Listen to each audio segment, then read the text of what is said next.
Go ahead, talk. Hello. Oh, okay. Yeah, baby. I like. Yeah, I think so. Are we live already? Yeah, you see it. It says live, like love. It says we are currently live on the Robin and Dingle channel. What if we actually named it Robin and Dingle? Yeah. Ringle dingle. Ringle Dingle. You say that often, actually. Ringle Dingle. I like to rhyme. I'm a rap artist. That's what I said to my mom when she Hey. was over. I was like, "You hear him singing in there?" She's like, "I don't know what he's doing." I was like, "He's working." What are you talking about? Who was You were singing? singing. When? Yes. When she come over. You. I guess that was yesterday after our class. Why was she? Why? Why did she listen to me sing? You were singing. That's silly. I don't know how I feel about that. Hey, what's up, guy? Hey, what's up, guys? Sound like a horse. Hey, it's me. I'm a horse. Are they ever making that last season of that show you like? What show? I don't know, Stan the Horse or something, where he was like a child actor or something. BoJack. Oh yeah.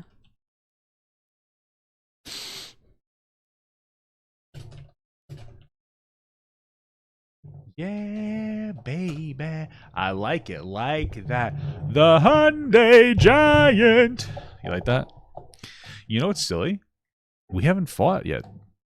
We usually fight before our stream. Not fight, but we usually have like an attitude with each other. You know what I mean? We're usually like, you stink. Are you married today? I can get a rash on my ring finger. What up? What up? What up? Yeah, we're matching. We're hippies for Halloween. Hello. I did my nails last night. Yeah, they look cute. Let's see. I fell asleep. Help me. So I don't know if you could see. I could see it. Yeah, but it's not as glittery looking on the camera. Is it? It doesn't work. It's holographic nail polish. They look nice. It's not Hollow Taco though. It's just from Hot Topic. Okay.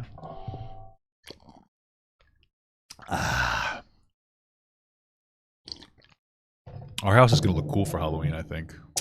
Yeah, I think we're gonna decorate. Hey guys. Then I think that I'm gonna make it Triforce Sam. A Boric. I think I'm gonna make it. I'm not high. An Instagram post. Taylor, you are. Yeah, our decoration. That's a good idea. Hey, how you guys doing today?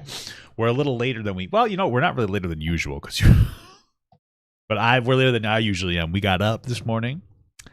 We went to Denny's. We had a little breakfast together. Yeah, well, we woke up and he was like, "Do you want to go to Denny's?" And I said, "No." Well, she was still sleeping. I said, "You want to go to Denny's?" She went, "No, I don't want to go to Denny's." Because she was still sleeping. I said, "You don't want to go to Denny's?" And she's like, "I'm waking up. I think I want to go." It was silly. Yeah. But yeah, Dingles is what I like to call it. That's the first time you called it that. Shut up. But we went there. It wasn't too bad. It was actually, I feel bad for them. It was so good. I feel bad for them at Denny's because what had happened at Denny's, the girl, we asked for pancakes with bananas on them, right? Yes. And then the girl, she didn't give us bananas on our pancakes, which is okay. We shared a couple pancakes. We got like a whole hearty grain pancake.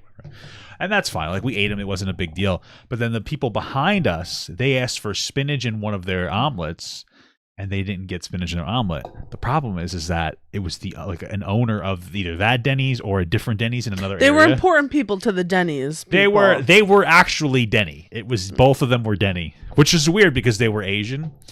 But still, it's kind of it's a name. So I kind of feel bad for them because they messed it up. But the food was decent. But then after we finished eating, we went to Walmart, bought some Halloween stuff, and my wife. I was in Party City. I was already feeling sick. Yeah, she wanted to throw up. I thought it was just because my back hurt me. I probably had a thing. We came home and my wife napped for like 3 hours. But then in Walmart, I had to be like, I have to go. And I had to go poop in Walmart. And it was terrible.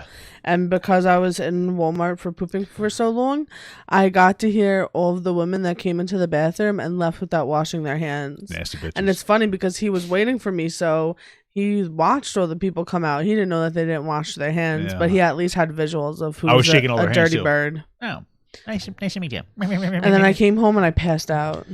Yeah, you were a little I took some Pepto. Almost threw up. Yeah. But that's okay. Hey, how are you? Finally caught the live. Very cool. Very cool. Big fan for a long time. Thank you so much.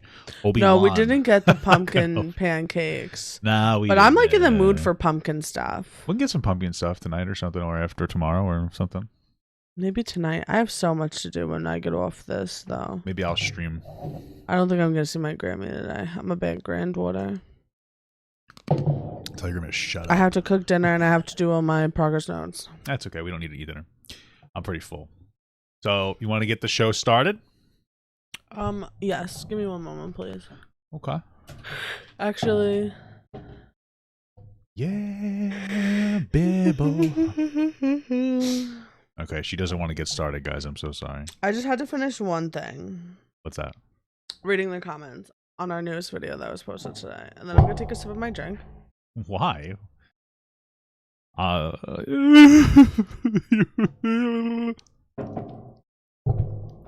Hey everybody, happy Sunday. Welcome back to Rob and Dan. That was very abrupt. How are you doing? Are you talking to me? Of course. I'm doing okay. You know, I'm feeling good. This was our first week where we actually woke up early. We've been getting up at 7 o'clock every day. We woke up early on the last Sunday. Yeah, but this is the first full week. We changed our routine. Yeah, we want to... I mean, getting up at 7. We've been exercising in the morning. Before work. Then I've been trying to stream by 10 o'clock. I'm usually off by 1 or 2. And then they do some more work, offline work. And then, you know, I try to do a little bit of housework here and there. And my wife comes home. And then I'm usually sleeping very early because I'm just to do it now adjusting. But I think you're in bed better. like 7 or 8 o'clock. But towards the end of the week, you were with it. Like, going to sleep at like 10. 12. I think I went to bed at like 12 one night and I still got up at 7. So yeah. Cool. So, how about you? I had a decent week. I was doing the wake up thing, which I liked. It helped me get to work early. But I've just been having like a really busy workout week. I think I've talked about it before, but the beginning of the month for me is just a lot because all of our progress notes are due, and it's like things are due to start on the 1st of the month, so there's the rush from that, and then you have things that are due before like the 10th of the month and all of that.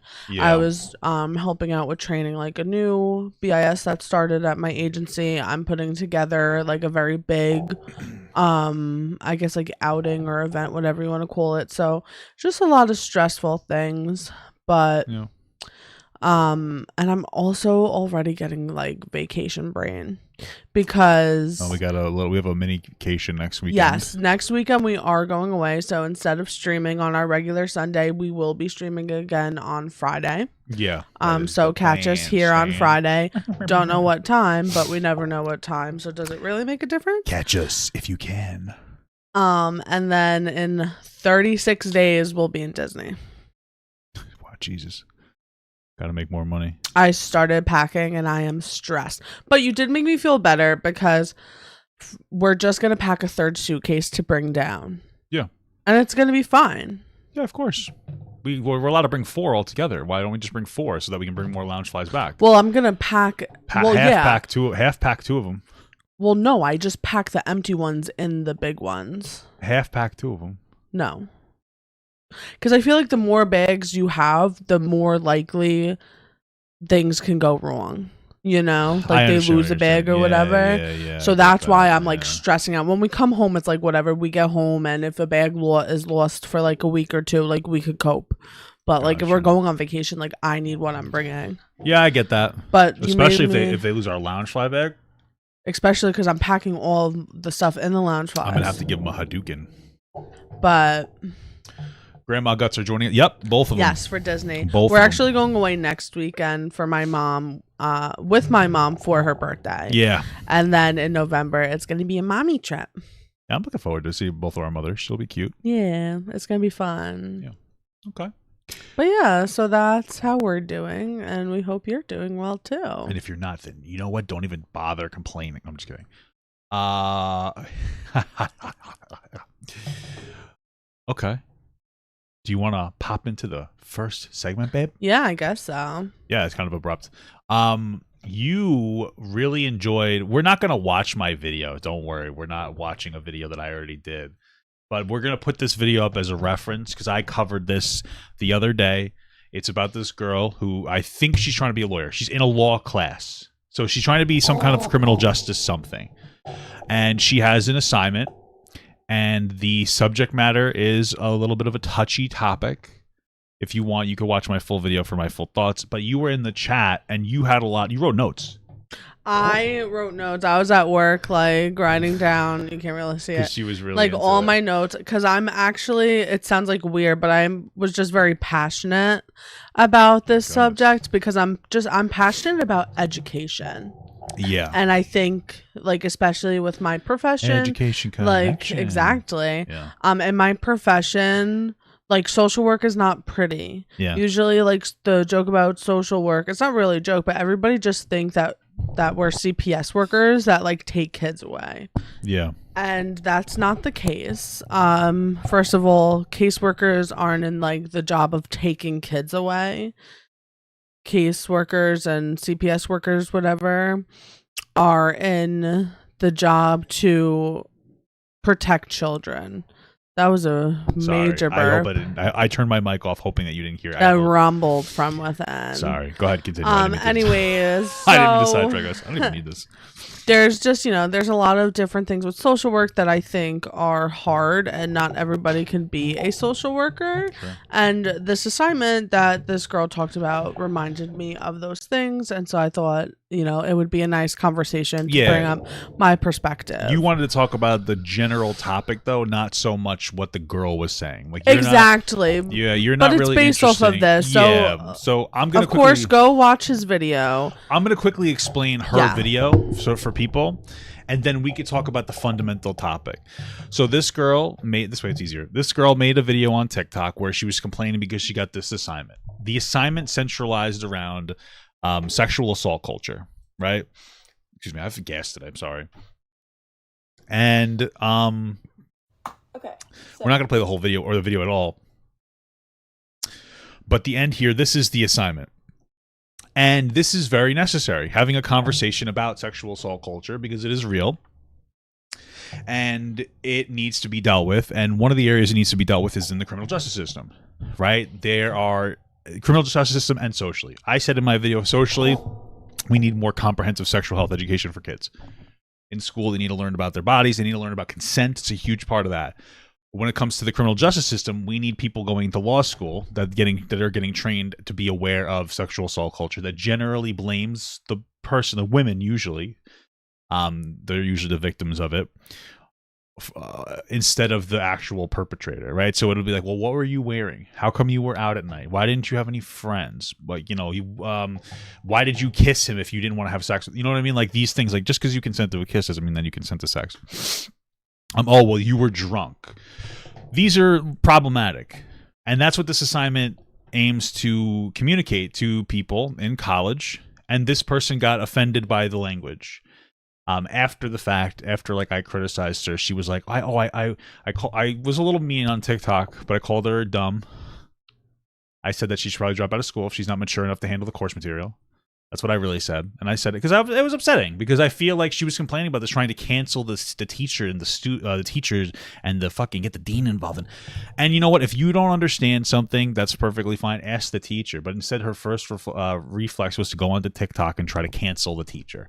It's like, this is the new age. Our boundaries have been destroyed on the internet. The first reflex is to go onto social media and to create a problem rather than to deal with it right off the bat. I understand you can go to social media sometimes. It's not a bad thing, but that should be like a last resort. Talk to the teacher. She didn't. So she was clearly too triggered by the course material. And this is what she really had an issue with. So it said, one part of rape culture surrounds teaching women how not to be raped rather than for teaching men to be taught not to rape. Suggests 2 ways on how men should be taught not to rape.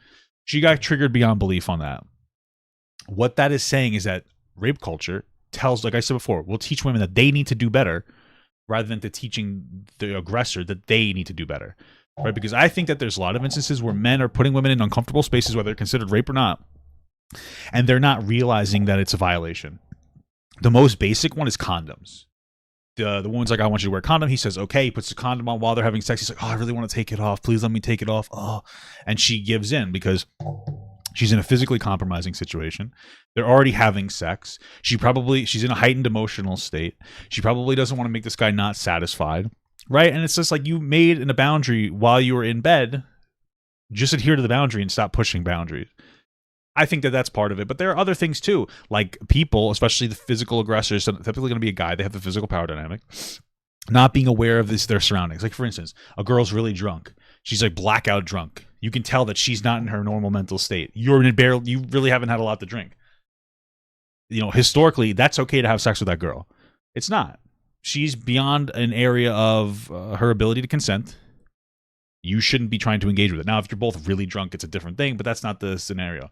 That's one of those things. You're at a bar and you show interest. You buy a girl a couple of drinks. Maybe she's flirting with you. Maybe she's interested. She gives you a kiss. You go back to your place and then you want to have sex, but maybe she's not really into the sex. And then you put her in a situation where she feels like she has to have sex with you because she feels really uncomfortable. These are the different things that men need to be aware of. Check in with the person that you're engaging with. I would say try not to engage in hookup culture because that's a really difficult boundary exploration right there for anybody. And just be more aware of your impact on other people. Make sure that the other person feels comfortable saying no to you. I think is the best thing to come out from that. But that's how you'd answer that question. One way that you could teach men not to rape, make sure that man creates a open dialogue for that girl to say at any time that it's hey, stop. That's like a big deal. If you say like, hey, listen, if we're ever doing anything tonight and you don't like it, just say, hey, I don't like this, and I'll stop. Something as small as that can be really positively impactful. So anyway, that's the pretext of this. Go ahead. Okay, so what I want to talk about is more just about like a difficult assignment. So you kind of touched on being like triggered, right? That word triggered triggers me. So I guess the first thing that I reflected on in her follow-up post, she was like, I just wanted a trigger warning, which is not true. She was very upset and offended and too dumb to interpret it. But like, that was the argument now, is the trigger warning. You're making me so angry. Okay, I'm sorry. I'll stop bringing it back. Like, stop. So the subject matter is about, because this is the thing, is that this is a topic that is very triggering, and that's okay. Yes. Now, you're right. Now this is an assumption, right? I'm assuming that at the beginning of this class, the professor probably did a general warning of, in this class we're going to go over these things, and some things might be difficult to talk about. If they didn't, like, whatever. But I'm imagining and they need to be talked about. This is how you change the system. But the other thing is that, like, if something triggers you, and because I think that a lot of people who watch you, and just a lot of people in general in college are in college. So I think that it's just helpful, if you don't know already, like, it's okay to be uncomfortable with something. If you get in an assignment that you're not comfortable with, like, that's okay. But I think it's important to advocate for yourself and talk to your professor. Now, one of those things is that if you choose not to engage in a certain course material, maybe they'll be able to provide you an alternative assignment. But another natural consequence of that is that it could impact your overall grade, or even your understanding of the course material. I mean, if you're in a criminal justice class, and the assignment is about sexual assault, that might be an uncomfortable topic for you, but it's a necessary topic in the world we live in, where there are aspects of the criminal justice system that don't take victims seriously enough. And so if you're not mature enough to, or not even mature, if you don't feel comfortable enough engaging with the course material, I think it's legitimately something to think about, of maybe changing your major, maybe not being a lawyer if you can't deal with sensitive topics. Because my thing is if you need a trigger warning on a sexual assault case, or a murder case, or a child abduction case, or a child abuse case in school, how is that going to happen in real life? I don't think you're going to get that when the case comes across your desk. Well, it depends, though. And that's one of the things that I want to talk about, is that it's okay to have boundaries within your profession. When it comes to school, directly when it comes to school and when it comes to assignments, what I'm saying is that you can advocate for yourself, but you have to understand the natural consequences that either, like, you might have to do something different to make up for that, or you could just take a 0 and it impact your overall performance in the class. Right. Then when we're talking about the profession, like, yes, overall it is good to reflect and say, is this the right thing for me? Because it might not be. Sure. When you're also exploring your profession and school, you might come to realize that like you think you wanted to perform in this major, but what you actually want to do would be satisfied by something else. Yeah. So me, for example, I wanted to be a teacher. Yeah. I became a social worker because my mom suggested it. But once I was a social worker, I realized that what I wanted to accomplish as a teacher is what is actually a role of a social worker. Gotcha. Okay. The other thing is that is a way to create boundaries in your job. Mm. Not all, so we're talking about law, right? So not all Sure, lawyers, not all lawyers cover have to all do- things. Sure. However, it's important to also recognize that like you will come into contact with those things that are a trigger for you. And Yeah. like, how do you set up boundaries for that? Like, how do you cope with that? How do you work with it? Well, my thing is that even if, let's say you decide to skip or do something else to take place of the sexual assault assignment in your law class, how is the law, whatever organization you want to work for, how are they going to know you opted out of that? And what if that's a big part of the cases that they want to do? Do you say, oh, sorry, this is too triggering for me to engage with? Or how do they just not find out? Like, here's my thing. Let's say you skipped the class and you did whatever other assignment, and now you're a lawyer, and now your firm says we need you to cover this, and it's a sexual assault case. Now you have the job, and you don't want to say no because that might mean they're going to move on, especially considering I think it's a very high demanding field, or there's a lot of competition. My understanding could be wrong. So now you're going to deal with this case, but you may not be equipped to deal with it because you decided to opt out of that class. Mm-hmm. But the firm you're working at isn't going to know that. So now how do you engage with that? How do you deal with it from that point on? And that's what I'm saying is like natural consequences, right? Yeah, if but you're if you're at a job, but that's a consequence for the person that case is being handled, not for as much for the lawyer. Like she's not equipped enough to deal with this person's case of sexual assault. So let's say she's trying to advocate for an assault victim or an assault survivor. The lawyer is not as equipped because she skipped the class. So who does that hurt? Do you think that a person who would not be able to complete this assignment would like take on a case? Yes, I think that there is a world where somebody, again, you get a job at a firm, right? And that firm will say, hey, this is the case. I'm not saying this is going to happen, but I'm saying it's somewhat likely. You get a job at a case, or you get a job at a firm, and they say, we need you to cover this case. You're a lower level lawyer, so you're not really going to be able to have much say. And so it's either you take it and you do it, or you potentially get moved on or passed on to go somewhere else. I don't think that's unreasonable to say. And now you're less equipped to deal with something like that. But if it's sexual assault, like, where does it end? Is it going to be murder and other stuff too? Or, I mean, I guess you could just become like an elder law. That's my thing. There should be a mark on your record that says it can't do like sexual assault.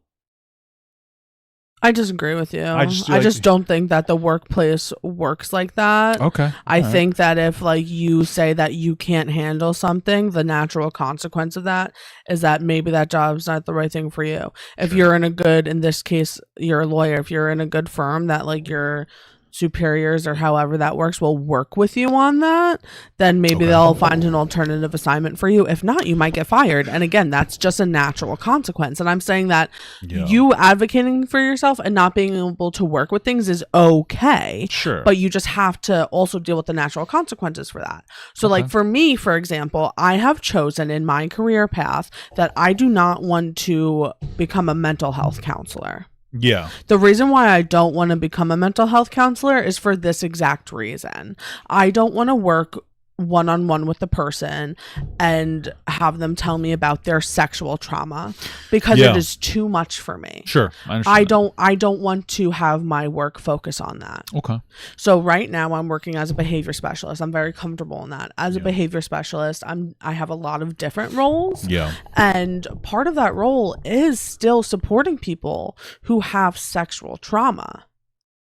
Okay. So for me, like, I am still facing those like triggering situations. Right. However, for myself, I've put myself in a position where like I am still able to maintain those boundaries and work with that topic in a different way. Right. So It's that's not as really what personal, I get like, it. and that's why I really wanted to talk about this from my perspective. And I still have a few other thoughts on the actual assignment. I'm down for it. But it's just the point being that yeah, you, in your professional life, you can set up boundaries, but you still will come into contact with those things that are triggering you. Sure. And you just have to find your ways to work through them. Yeah. I don't think that having a flag on this person's like education history matters, because jobs also don't work at your education history. Okay. Yeah, that's true. You have to show that you have a certificate, and that's it. Yeah, so one thing I think that triggered me is just the moving to social media right off the bat. And that's a problem to me, because I think that we have a culture of people diving right into social media the second that they're offended, rather than trying to deal with them being uncomfortable. Like, you're going to be uncomfortable sometimes. There's nothing wrong advocating for yourself. I just don't understand why social media needs to be the number one advocation. Agreed. Why do you need to dive into social media when you have other avenues? If you have no other avenue, it's fine. But I don't understand, like, you're offended at your school. Okay, fair enough. You have an assignment that offends you at your class. Okay, I get that. Okay, so what's your first thought? Is like, okay, I need to advocate for myself. That's great. You should advocate for yourself. What's the first thing I should do? Should I go make a social media post calling out the teacher being a horrible, terrible person and telling the dean that they need to make an action? Or should I go to my teacher and say, like, hey, I have an issue with this. What do you think? And then if they don't give you the right answer, then go, okay, let me talk to the dean. And if they don't give you the right answer, if they don't give you like an appropriate answer you feel, then maybe you go to social media. But it's like, oh, let me dive right to social media, because I feel like it's so ingenuine. It's just, hey, I want to cause harm to something that makes me feel bad. Like the other day, we had a problem with our gym. Remember? Because we're fat. No. We've been working out at home. We're trying to save money. I have a whole home gym from downstairs from like COVID times, right? So we canceled our membership like a month ago because it was like $37.50 a person a month. It was very expensive. The gym that we went to, I overall liked. The reason why we continued going there is because they have an inside track, but they didn't offer any classes. Yeah, like the weights, they didn't really take care of their space, and no, they just increased the prices. Yeah, they kept increasing, and so we canceled in August. And so, okay, like no problem. Like there was no problem. It was very easy cancellation. They're very nice. They didn't cancel the membership, so she got charged for September. So if I wanted to be an obnoxious asshole, I could have went there, why didn't you cancel this, and started waving a fucking camera in their face. But instead what we did was we talked to them, and then we called the billing company, because it's like the gym has a billing company they use. So we talked to both of them. So from the one, they were like, oh, come in tomorrow, the manager here, she should be able to settle it. The guy wrote it down and said like, oh, I'm going to vouch for you that you canceled it earlier. And then we called the other thing, and they seemed to take care of it, so we don't have a bill. We didn't go to social media. That's the last thing that we would do. That's ridiculous. I mean, I wouldn't go to social media anyway. I would rather just pay the money because I have actual pride in myself. But you understand my point? Like, why jump right into the first? Like, that's your first thought is, like, let me go to social media and try to cancel somebody. It's like such a weird boundary issue. Sorry, go ahead. I know you have a lot to say. I'm sorry. No, it's okay. I just wanted to talk about the actual assignment. I think that this is a fantastic assignment. I think that one of the things that you didn't really touch on in like your coverage of this is that one of the first prompts in this assignment is to create the situation and describe the people in the situation. I did talk about that. You didn't. Okay, go ahead. Sorry, I'm sorry. So the reason why I think that this part of the assignment is helpful is because if you are like, people in our chat are saying like, just because you're taking a class doesn't mean you're going into that profession. That's true. Sure.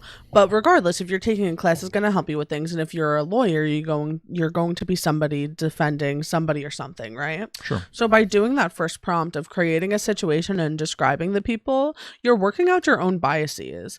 You're looking at like, okay, like what is my go-to of what this person looks like? What does a person who commits sexual assault look like? What does a victim look like? Interesting. Like, are there things that like really stick out to you? Because again, if you're a lawyer, you're going to be looking at those things in good ways and bad ways. Sure. Yeah. Okay. Because if you're From my understanding, if you're a lawyer, you're like, I guess you're like creating a story to defend your side. Yeah. You're trying to work with those truths. You're trying to, and then you're trying to put them into a perspective that would win for you. Whether that perspective is honest or not is another story. But and I'm not saying you'd be dishonest in a sexual assault case, but my point is there's a lawyer for each side, the good side and the bad side, you know.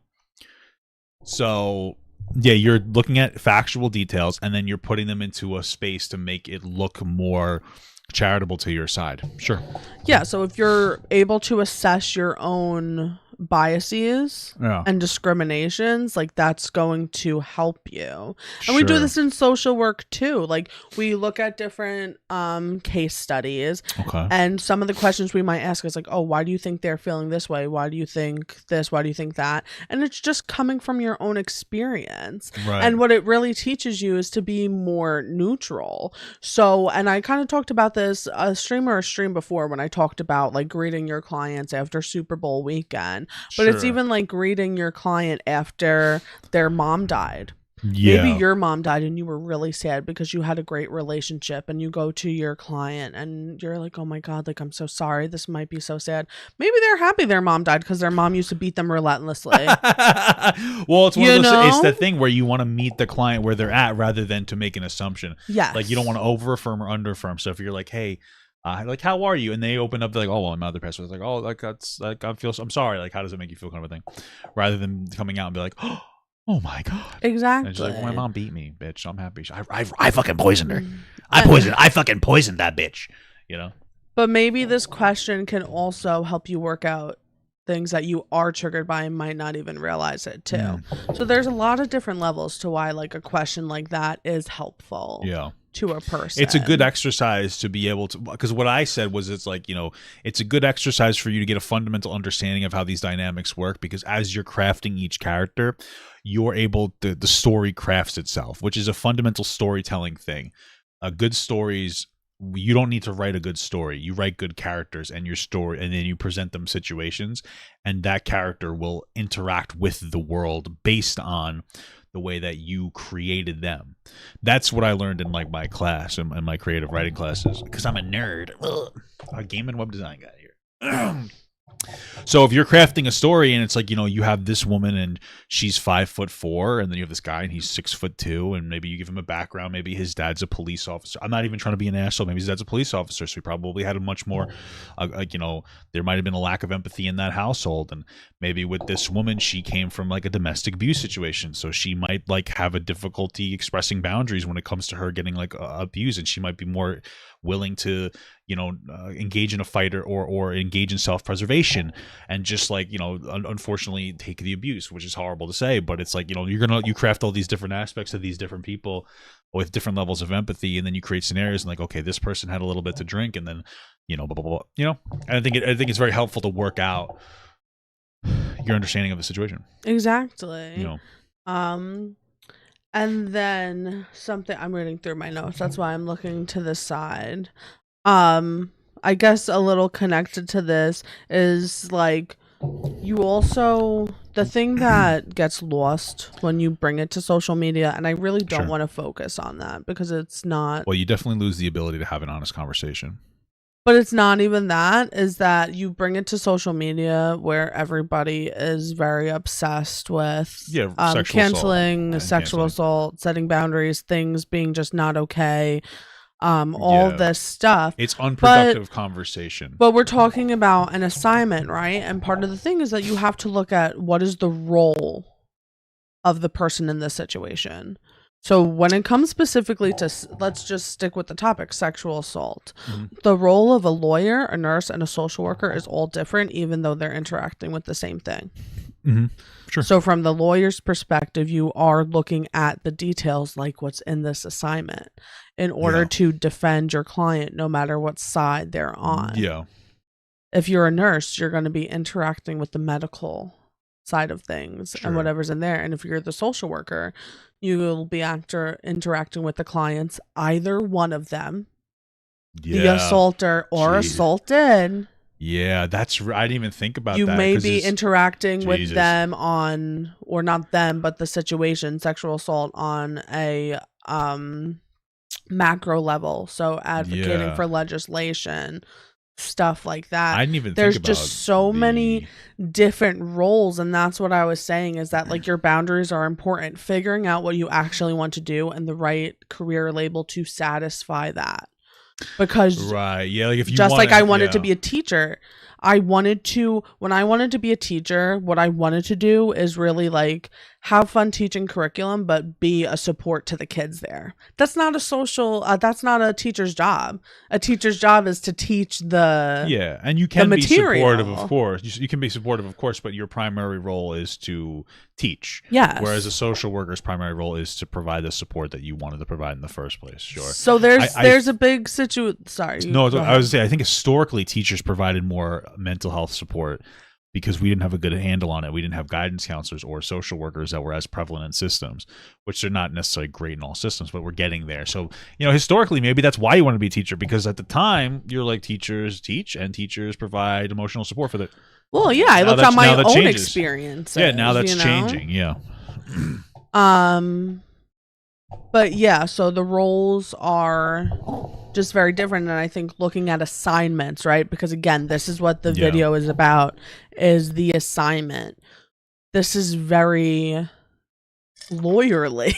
Like, I don't know how else to put it. Well, I think that one of the things that a lawyer needs to learn as well is not just the details of a specific case, but also the ability to not be a human being sometimes. And that's what I'm saying, like, because the role. You're not in like you play the emotions as a lawyer, but you're not on like the empathetic role. So like the question, like, where did they meet? Like, automatically, if you hear that your clients met at a bar, you know that whoever is judging your case or whatever. If I was a lawyer and I was dealing with a sexual assault case, and there was a guy that was the guy that was generally the aggressor, because that's generally how it's going to be in that type of assault, and a girl who was the alleged victim, I guess in this case. If I was advocating for her and I hear bar, I hear, well, she might have been drunk, putting her in a heightened sense of vulnerability. It was usually it's gonna be dark out at night. She might have been scared in this capacity. So that's how I would go if I was going to advocate for the man. And this is why I don't know if I want to be a lawyer, because I might have to advocate for bad people. I would say, well, they're at a bar. That's typically the setting where you're going to have sex. He was also drunk. Why is it that there's a higher standard for men that are the same level of drunk as a woman to be more aware of their boundaries, and which I think that they should be. But I'm the lawyer right now, so I'm the piece of shit, and I'm not. I could argue both sides, but you have to learn how to not care about people, I think, as a lawyer, because if you look at it from like a systemic aspect, everybody has the right to an attorney to be able to help you parse through the information to see who is innocent or guilty. It's each side's job to sensationalize in their direction. It's the jury and the judge's decision to take all that information into account and then come to a reasonable decision. So it makes sense why you need to defend a piece of shit scumbag when you think about it, like from a systemic perspective. But I feel like for stuff like this, you have to be almost like cold, because you have to not care about people. I honestly feel like you'd have to not care about people to be like an advocate, to be like a good lawyer sometimes. No, because you're arguing the law. Yeah, right. And you have to be, but you can't, I think some instances maybe you can't necessarily get too emotionally invested. It depends on the side you're arguing on, I guess. But, Yeah, it's like I said, a social worker and a lawyer, two very different people. Now, there are dual degrees in social work and law that I do think is very important, because I think it does give you the ability to advocate in a more empathetic way. Yeah. Well, yeah, especially if you're advocating for something that you're passionate about. Yes. Sure. Which is obviously what you would do in that case, yeah. But it's interesting, and I think that it really is. I think that the importance of looking at, when you're going into these professions, you're preparing yourself to deal with either side. I said earlier, you do get a choice of like where you work and who you work with. Sure, yeah.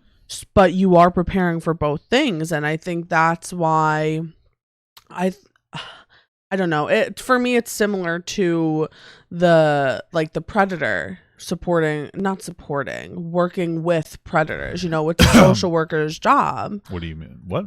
It's a social worker's job to sorry. I think you said the predator working with predators. You mean a social worker working with predators? Yeah. And how to engage like child predators is exactly what I'm talking about. So you're talking about, I understand what you're saying. Like, there are social workers who have to work with predators because it's their responsibility for one to identify different behaviors and try to identify them and understand them so that this doesn't happen in the next person who might not be an inherent predator. There's some people that have different circumstances in their life that make them a disgusting person. And you hit a point of no return, but that's exactly what I was going to say, though, is that, and I think that you and I have like majority of the same feelings toward these situations. I think I go a little more, I don't know if liberal is the right word, but I'm in the field, so of course my feelings are going to be a little more different. Professional.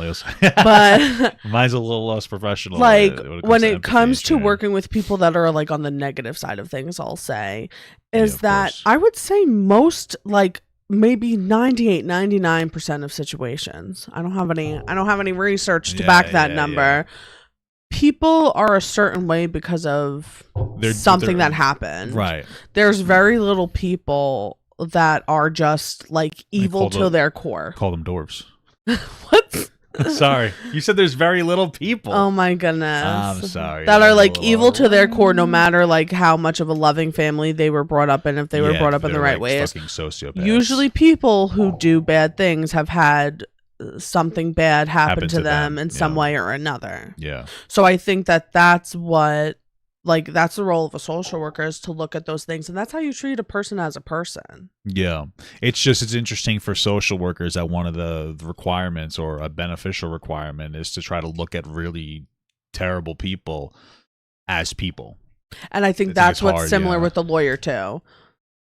I think it's like the reverse. I think as a lawyer, you just look at everybody as not a person.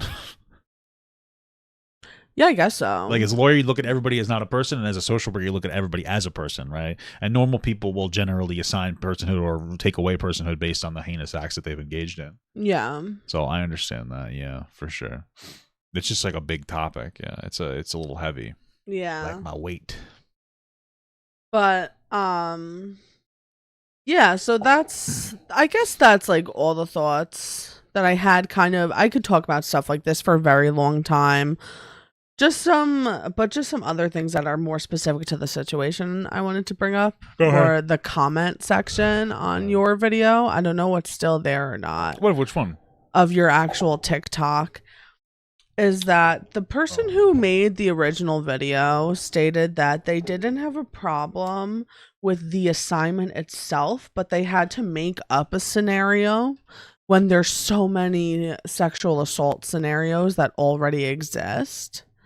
Yeah. And again, like, I just wanted to push my point that it's part of the exercise. That it's part of the exercise for those reasons that I explained. Because you need to be able to engage in it. It's part of the exercise. Yeah, yes, you need to assess those biases. You need to look at what you know, look at what you need to learn, all of that stuff. Yeah. That's the problem. It's a thought exercise. You need to be able to create it so that people understand you have a fundamental understanding of it. That's literally it. That's how things always work in everything. That's why you literally will do writing assignments. Write your own story. Well, there's so many fucking stories, though. Mm-hmm. Why do I need to write my own story? It's the same thing, except there's more stakes in this video. And then there was one more comment on there where someone said, "You stink like shit, brother." They said that. Men should be quiet about some topics. And I, again, just want to push. Oh, did they say that? That, like, this is a number one topic where men do not need to be quiet. I don't think that there's any topics where one gender or one whatever needs to be quiet about something. No. That is the most ridiculous thing. But I just don't understand why men being quiet in the topic of sexual assault will help anything. No, it won't. And that's all I really have to say. I feel like that's obvious. Yeah. But I just wanted to bring that point up as well. I think that there's a huge harm when it says, men, stay out of the topic of conversation when it comes to rape culture. Like, listen to women. Let them lead. Like, let them say everything. Like, yeah, listen to people with their experiences, which will typically be women. But let's be realistic. There's the men that are raping women, and they're not doing it because they're sociopaths. They're doing it because they weren't taught proper boundary issues, and it's less about them wanting to take advantage of somebody, and more that they're just stupid and they don't have the empathy or understanding of like how much impact their physical presence can have on somebody. Mm-hmm. They're not going to listen to a woman. Those men aren't sitting there listening to women go, yeah, I was really drunk, or yeah, I didn't feel like I could put up a fight because you're so much bigger, or like, yeah, I did kiss you, but that doesn't mean I wanted to have sex with you. They don't care what a woman has to say. So literally men have to be the ones talking to these dudes and be like, bro, like they need to be the one to communicate. It's like it's fundamental on any level of advocacy. You could look at any marginalized group and go, here's the marginalized group and here's the struggle that they have, right?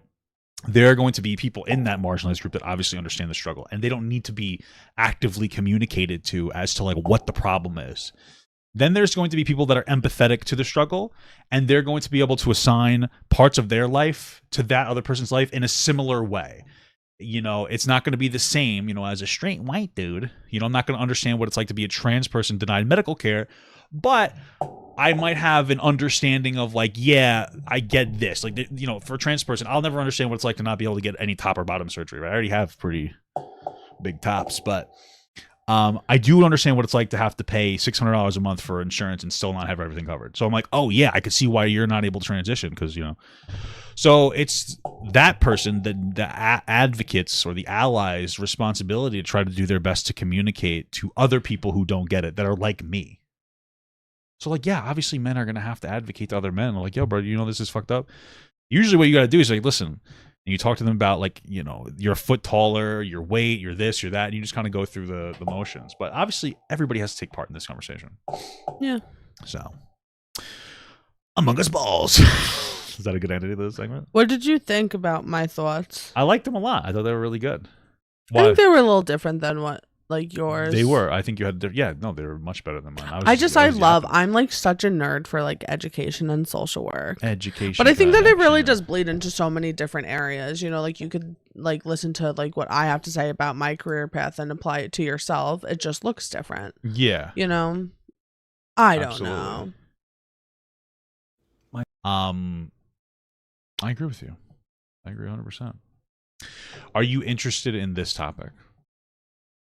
Whatever. It's another social. I covered it on mine. That's why I'm like, do I want to talk? Like, are people going to get sick of me talking about this with you? Everybody, today we are drinking Lipton green tea with citrus. And I just like to announce that this tastes like liquid farts. I hate it. I like it. It does taste weird, though. I like your farts. I like your liquid farts. I love your liquid farts. Does this or Arizona taste better? Probably Arizona, but my mom used to buy this for me when I was little, and I would go to summer camp, and it would be in plastic bottles, and it would always be warm. Disgusting. Terrible. Yeah, that only tastes good cold. It tastes like shit when it's warm. The Lipton one, or whatever it is. Thanks for listening, everybody. Yeah, and I'm reading the thing, not to get too heavy, but I went through a results trial, and there was no avenue for me to express that, and I'm still dealing with the repercussions 20 years. Yeah, I feel that, brother, or sister, or this sister. Okay, yeah, they want your perspective. So do you want to actually watch something when it comes to this, or you want me to just explain to you the situation? Do you think that I have to hear word for word in order to weigh in? No, you know what? You do need to hear a little bit of his story for me to talk to you about this, but we don't need to watch all of his video. How does that sound? That sounds pretty good. I honestly didn't listen to anything you just said, so whatever you want me to do, let me know. That's what an Among Us balls scenario. I said I need you to listen to some of what he has to say, because for this, not all of it, because I need you to tell me if you feel like he's being genuine or not. Okay. Because I got a feeling of ingenuinity, we'll say, on this topic. So I want you to listen to a little bit, but I'm going to explain what happened first. So this is a person named John Romano. I messaged him to talk to him, and he read the message and didn't respond. Fuck you, John Romano. Thank you, baby. I appreciate you advocating for me. So it's like the beginning of the segment that we're gonna post on on YouTube, and she's like, "Yeah, fuck you, John." No, I'll see if I have any. I know. No. So this is the scenario. When I believe he was 16. So he's like 30, in his like mid 30s now. When he was 16, he went to a school and he shot it up. He attempted to shoot it up. When he went in there, he tells the story that he went in there because he was really depressed and he was really upset, and he didn't want to be alive anymore. And he basically wanted to have the police take care of that to some extent. He went in there, he shot at the ceiling, kids ran away. He got into a fight with a teacher. The teacher took the gun, but he accidentally went off and hit another teacher in the leg. The teacher survived. Right? Other people are saying that that story is not necessarily accurate, and he actually shot at the students, and he just missed. And like, thank God, you know. And some people talk about how he's being a little ingenuine when it comes to his perspective of it, because he might be, it might be worse than it is from 17 years ago. But he went to jail for 17 years and he got out. After he got out, he started either working or donating his time at a food shelter. He got attacked with swords by some dude, which really messed up his arms. You know, they're starting to get feelings back, but you could like look at the scars. They're pretty crazy. Oh. Yeah. You don't have to look at them. I don't want to. I know. That's and he spends some of his times going to like the FBI and doing general advocacy and explaining his experience of being that type of a person. And I guess trying to educate people about the warning signs and mental health as a warning, right? A lot of people are getting hung up on the fact that he shouldn't be able to profit from this or have a job doing this or be on social media.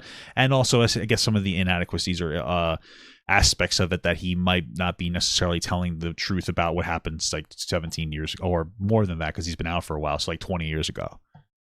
Right. Okay. So I first want you to listen to like a minute of this to see if you feel like he's being ingenuine. Okay. A lot of people know me for this, surviving a sword attack 7 months ago when I worked at a homeless shelter. But a lot of you might not know my full story and why I wanted to work at that homeless shelter helping people and why I'm such a big advocate for mental health. This is me at 16 years old, about to be sentenced to 20 years in prison. Because on February 9th, 2004, when I was just 16 years old, I did the unthinkable. I walked into my high school with a shotgun. Now, my intentions that day were not what we see too often with these tragedies on the news. I was not there to kill, but to be killed. And I could have stayed at home and ended my own life. And sometimes I still wish I had. But I was afraid. I was unable to pull the trigger on myself. And part of me also didn't want to die alone. I also didn't want to be forgotten. I wanted people to see me. I wanted them to see my suffering. He does kind of look like Destiny.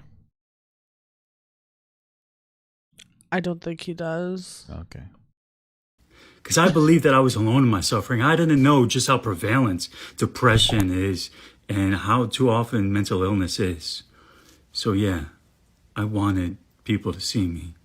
And I also knew that I'd be harming people psychologically. I knew I'd be spreading the suffering that I felt like I had alone. But when I was in that school that day, I was not there to kill anybody. So, like, what do you think so far? It sounds like a TED Talk. Okay, so that's my thing. Is like, oh, is he? Do you feel like he's being performative? Do you think he's lying about his empathy, or do you feel like he's just trying to almost put on a communicative? Because part of me was like, okay, I don't think he's being disingenuous, but maybe he is trying to do like a speech. You know what I mean? So he's like he's trying to do a speech. He's like hamming it up a little bit, but he probably feels this way. I guess think it could be a couple of different factors. I mean, like you let me know that he speaks to people, like about his experience. So I'm assuming that this is something that he says regularly. Yeah. And maybe when it comes to like his reflection, like he did go to prison, correct? Yeah, 17 He did have like coaching by a lawyer when he was in the prosecution phase. Oh yeah, I guess that makes sense. He was like sure, I didn't think about prison, that. So he probably went through some type of treatment or whatever that maybe put language to how he was feeling and stuff like that. That's actually, you're making me come. My brain's gonna come. That's a good point. I never thought about that. Okay, yeah. So because I feel like I'm like it's in there, and he's saying something like, when I was 16, I went there and I knew that what I was going to do was going to cause people to have trauma, but I didn't want to actually hurt anybody. And it's like, you didn't. You're 16. You didn't have that, but maybe he learned that language. What you're saying is that he might have talked to a social worker in jail, and then they were, or his lawyer, or somebody in the system that exists to try to give people a second chance. And you're saying that they were able to kind of have conversation with him and process his information, and he has a different understanding of himself and his behavior in the past. Yeah, maybe. I didn't even think about that, but that's a good point. I didn't think about that. Okay, so like, yeah, I think for the most part, okay, so this, what I'm hearing is I chalk up the, and I kind of had this perspective before, but what you're saying makes me feel more confident in it, is that any inadequacy or inconsistency in his previous story was most likely, to me, just like him being ashamed of himself and not wanting to communicate like how bad his mental state might have been in. Like, some people were saying that like he was laughing before he was gonna do it. Like, he was fucking 16 and he was going into his school to shoot up and kill himself. Yeah, potentially. Sorry. Did you explain why we're watching this yet? Because I have a lot of judgments that I want to say. I have two things that I want to talk about. Okay. Or maybe just one. Oh yeah, two. The two conversations that I want to have are: do you think people should be able to come out of prison and potentially profit off of the negative thing that they did, whether it's socially or financially? And then also, there was another one that I had. Damn, that's it, I guess. Do you think this person should be able to have a platform, and then do you think this person should be able to have like a social media platform? I guess that's what I'm wondering. And so it starts at like, do you think? I mean, what starts for me is like the point of prison. To me, the point of prison is get dangerous people off the street, and to also put them in a program to make them better and give them a second opportunity. Because a lot of reasons people do things are typically systemic reasons, some kind of a failure, whether it's like bad parents or drug abuse or this or that. You just start talking. Okay. You have a lot to say. Yes. Go ahead. I have a lot to say, but like, this is a situation. As always, I really have to make a t-shirt. I don't care. Okay. I don't care. Did he do his time? Yeah, he did the 17 years. So then he did his time. Yeah. Already, people who go to prison have they're felons, so they're already limited in all of the other jobs that they could fucking do. That's true. Okay. So he comes out, and we would hope that he's reformed, because that's what the prison system is supposed to do. And then he makes a platform, like a social media platform, but then also he makes it seems like some of a job out of going out and talking about his experience with being a shooter, and in a way that's generally trying to explain the warning signs and to advocate against it happening in the future. Do you have, yeah, I don't understand like why that's a bad thing. I don't think it's a bad thing. A lot of people on social media don't think that like he should have a platform. They think that like he did a horrible thing, which I agree, he did a horrible thing, but there's some like inaccuracies about the way that he tells the story based on, I guess, some of the police report, which again we could chalk up to potentially like him just being ashamed of some of those past things, or going into the prison system and talking to either lawyers or social workers in there, and then putting names or them putting labels on those experiences, and him having a different understanding of it after the fact. But what does it matter if he's recalling it and his shame differently? I don't think it matters. What does it matter? If he's talking to people about not choosing a school, why would it be bad for him to say that he is shameful about his actions? I'm saying I think that like his shame potentially rewrote some of the history in the way that he expresses it. No, but that's what I'm saying is, why does that matter if the overall thing that he's doing is telling kids not to shoot up schools and to like get help for their mental health? Yeah. What is the problem? I think people on social media are virtue bullying. They just hate everybody, even though they don't believe in what they would need to in order to get that result. Advocate for a law that no matter who it is or what happens, if a kid goes into a school with a gun, that he gets the death penalty automatically. Kill him. Kill them, whoever it is. Kill them. They have no right to redemption. They cannot even go to jail. They will never be able to make up what they did. Kill them. Okay. I know that what you're doing is being sarcastic right now. Oh, it's stupid. I personally believe I'm on the other side of things where people would probably hate me. I think that kids who commit school shootings need more support, and instead of jail time, they need psychiatric I think they need both support. I think well, they yeah, need like get them off the street secured. and But I think that kids who shoot up school are a failure of many systems. yeah, I agree with that. At 16 years old, I don't think that you're rational enough to make a big decision I agree. like that. I think that on social media, there is a social and financial web of profits that encourage virtue bullying everything for everything that they do. And so you have a lot of pages on TikTok especially that look at what this guy did, and of course it's offensive because he shot up a school and it's horrific. And now he has a platform where he advocates against that. He advocates, he explains like what his mental state was, how these things are bad. He doesn't, but people are virtue bullying. They want to feel good about themselves, and they go, "This guy's bad. Look at him. He's bad. He's bad. He's bad." But those are the same people who believe in comprehensive prison reform, and it's like, no, you don't. Mm-hmm. You weaponize left-leaning politics and policies to make yourself look like a good person, but when it comes down to the brass tacks, you can't get your shit together and go like, I don't have to support this guy, and I could think what he did was heinous, but he does deserve a second chance. And if you don't believe that, then you're lying about being a progressive.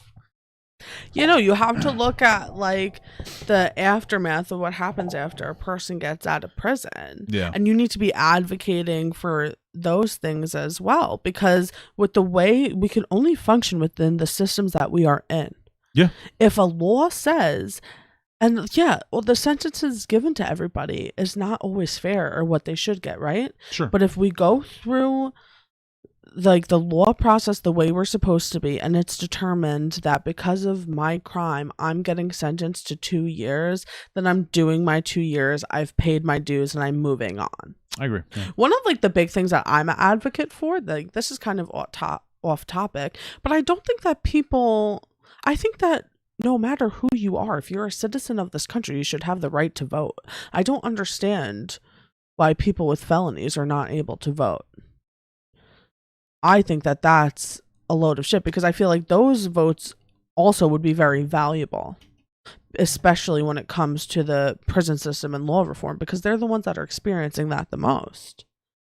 Who am I to say, yeah, I think this is what would be better in prisons, this, that. I'm never stepping foot by prison. I'm afraid of police. I've never gotten in trouble. I'm afraid of getting in trouble. You will never find me in a prison or jail. And I'm definitely not going there as a social worker either, because I'm also scared. Yeah. So, like, when it comes to, like, advocating and voting and all of those things, like, it would make sense. And I think that instead of having, blocks to jobs based on the crime you commit, like, in general, I think it should maybe be more specific. Yeah, I tend to agree. You should be able to vote if you went to jail regardless, because you're supposed to come out, and you're supposed to come out reformed. And am I correct on that, by the way? Sorry that you can't vote. I want to double check. I don't think that you can. Can you vote as a felon? Oh, you can vote. Oh, okay. Oh, then we're just wrong about that. Damn, we have to get rid of this whole segment because I sound like an asshole. Wait, I also thought that you couldn't vote as a felon, to be honest with you. Did this change? I don't even want to talk about this whole segment anymore.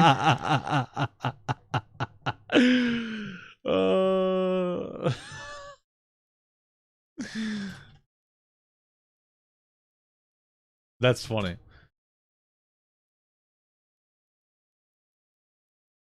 Fuck. It depends on the state. Can you marry your cousin was the first Can you marry your cousin? That came up. Shh, don't tell people what I was looking up. What are you talking about? In all but 2 states, voting age citizens convicted of a felony are barred from voting for at least some period of time. Okay. Yeah, we're just gonna cut that out, guys. Don't pretend we didn't say anything about felons and. All right, we're gonna go back. Rewind. Okay, but I am gonna. I thought you could vote, couldn't vote as a fucking felon. All right, pause. Make a timestamp. We're legit getting rid of this. Okay. Something that I think is important, like for felons, Yeah. is that they, instead of being barred from working, like, there's a lot of different jobs that There's if a lot you of have jobs- like a felony, you can't work in it. However, I think Yeah. that it should be more Whether- specific to the crime. Whether it's explicit or not, like it's more of I think that the Well, like on jobs my get job more- application, like if to work in mine, you can't have like Right. a felony, but like why? Yeah. Like what do you get felony? What's You're a saying it felony depends charge? depends on the felon. I don't know. Jerking off in public, Well, that's not a good example. beating somebody with. I don't know what a disability. felony charge is, but like if you stole money, like why shouldn't you be able to like help a person with a disability brush their teeth? You Yeah, know what I mean? Yeah, I get what you're saying. And it's not even a good paying job anyways. So we're creating, basically what I'm getting at is that we're creating all of these systems that just continue to fuck people up. Oh, you made this dumbass mistake when you were 16. You were living in a poor area. You didn't have support from your parents because they were in the same situation as you are. All this Yeah. stuff, you did time, and now you're not going to be able to get that good job. So now you're going to be able to not make any money, but you're still going to want to grow a family, but you're not going to have money to support that family. So you're going to go back into crime and do all of these bullshit things. Yeah. And it's just very irritating to me. I also feel like if you do your time, and like you have shown like Remorse? whatever psychiatric markers Yeah. that you're more stable Mhm. and you're not going to make the same mistake that you are, like why do you have to continuously pay for that, especially and specifically when it comes to crimes committed by children? I think that I get young people. Yeah. Teenagers. I think that to me, and there are some crimes that are unforgivable, you know, like there's like a 17-year-old kid that was in a trial that I saw on TikTok, and because he shot somebody, he killed some kid, or he killed like an adult. He just walked up and shot him, cold blood. And then in the courtroom, he wanted to say something before the judgment was ruled because they came to a plea case. And he said, "I'll be out soon, guys," and he like laughed about it. And then like the judge, I think, threw away his plea deal and made him stay in jail for 17 years or whatever. There are some things I feel like you may not be able to move on from. I don't know. But the point is that I think that it shows a lack of faith in our criminal justice system when people don't feel comfortable when somebody comes out of jail for doing kind of like a crime. I mean, there are some that go too far, but you know, you're supposed to be like, oh, this person is reformed. They should be able to function. I think it's just our shitty criminal justice system. You know, like different criminal justice systems in like Sweden are much better, but they also have better systemic. Like they don't have as big of issues with different classes where they have like middle and lower class and high upper class are super far away from each other. They don't have the same issues as us, so everybody lives more comfortably. So it's like they get out of prison and then they go into the society and they are able to get a job. They can earn an honest living. You know. I don't know.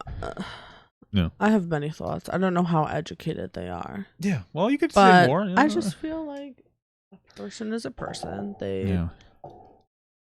They complete actions because of something, and like it's a lot of times it's just whatever. It's just time for I don't know. Fair enough. I get what you're saying. We got derailed because of our mistake that we made. That's okay. All right, let's end this part of the segment then. Yeah, just we did let's it. do something fun. This Go is to fun. our Instagram messages.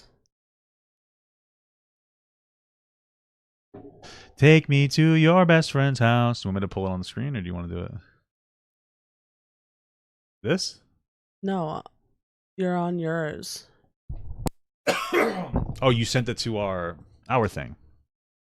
Yes. I didn't know, bitch. W judge. Damn, that segment was so terrible. Why was that segment terrible? We got one little thing. This one? Yeah. Woman reveals she had to clean boyfriend's manhood every week to clear 20 years of buildup. This is what you wanted. This was the big surprise. You're like, baby, I want you to see this. Yeah, I you're gonna wanted be you because it's surprised. wild. So I wanted you to hear it. I mean, And be like, oh my goodness. what is that? There's no way. This is just not true. There's a video down there to listen to it. You want to listen to this? Yeah, I got 20 years of buildup. You can manage. that's disgusting. All right. It's a little explicit. I think it's fine. Yeah, whatever. Put your thing on. It's been on. Oh, okay. Don't worry, guys. We just have to watch an ad first from City Gold. What a reaction face. Okay. Just taking a little bit of time here. Sorry. I'm tired. Yeah, me How too. long did I nap for? Like an hour or two. Wow. Yeah. Good for me. This is a long ass ad. Wow. Jeez Louise. All right. This is another ad. This is amazing. This is actually insane. We are not going to Gatorland when we go to Disney. I'm going to slam my fucking skull against the wall. Okay, let's see what we got. I had to clean my partner's penis for 3 years. Excuse 3 me? years. Right off the bat, though, like, what's the big deal for a girl having to clean a guy's wiggy? You know, you guys are dating. What, if we showered together, you wouldn't clean it for me? Listen. Okay. What do you mean? What do you Clean? mean? Give us more detail, please. What do you The mean? foreskin on his penis didn't come back all of the way. We'd gone to a doctor and everything, and they couldn't really do anything to help it. And he got very funny about that sort of situation, like touching his penis and sort of stuff like that. So I mean, I get that, though. That's like a trauma thing. What is that like, though, when it kind of like forms the teepee like that? You can't get it all the way back. Is it like squeezing like a cake? You know? Ugh. Yeah. Okay. I had to use lube and a Q-tip to clean 20-something years of build-up. Wow. Oh my god. Why? That's Wouldn't he do it love. himself? Yeah, why was he so phobic of it? It's just the whole situation of like his penis just freaked him out. Wouldn't masturbate to that point. Like that's how bad it was. Wow. And so Isn't it that kind of got terrible? down to me for Yeah. 3 years to clean it. Oh my goodness. I don't know why I was maintaining it. Why? I'm just like Yeah. still trying to process that this was a job in your relationship to like clean your boyfriend's foreskin I know. with a Q-tip Yeah. for him every week for 3 years. I don't like that video. I feel like that woman shouldn't have said anything.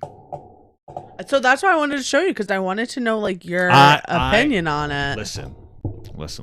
I am a Jewish guy, so I got snipped, and I'm happy with it. We've been talking about whether we wanted to do that with our kid, but you know that is a they say that there might be body trauma with that, so I don't know how I feel.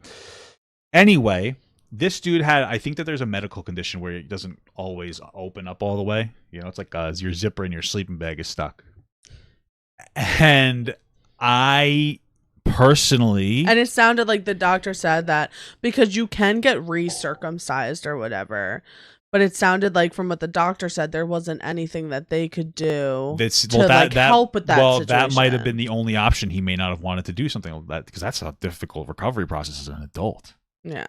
That's not happening. You know, you got to go. How are you going to go wee-wee? So, listen, I understand it's unhygienic, and I understand that she didn't need to date him. You know, she didn't have to stay with him.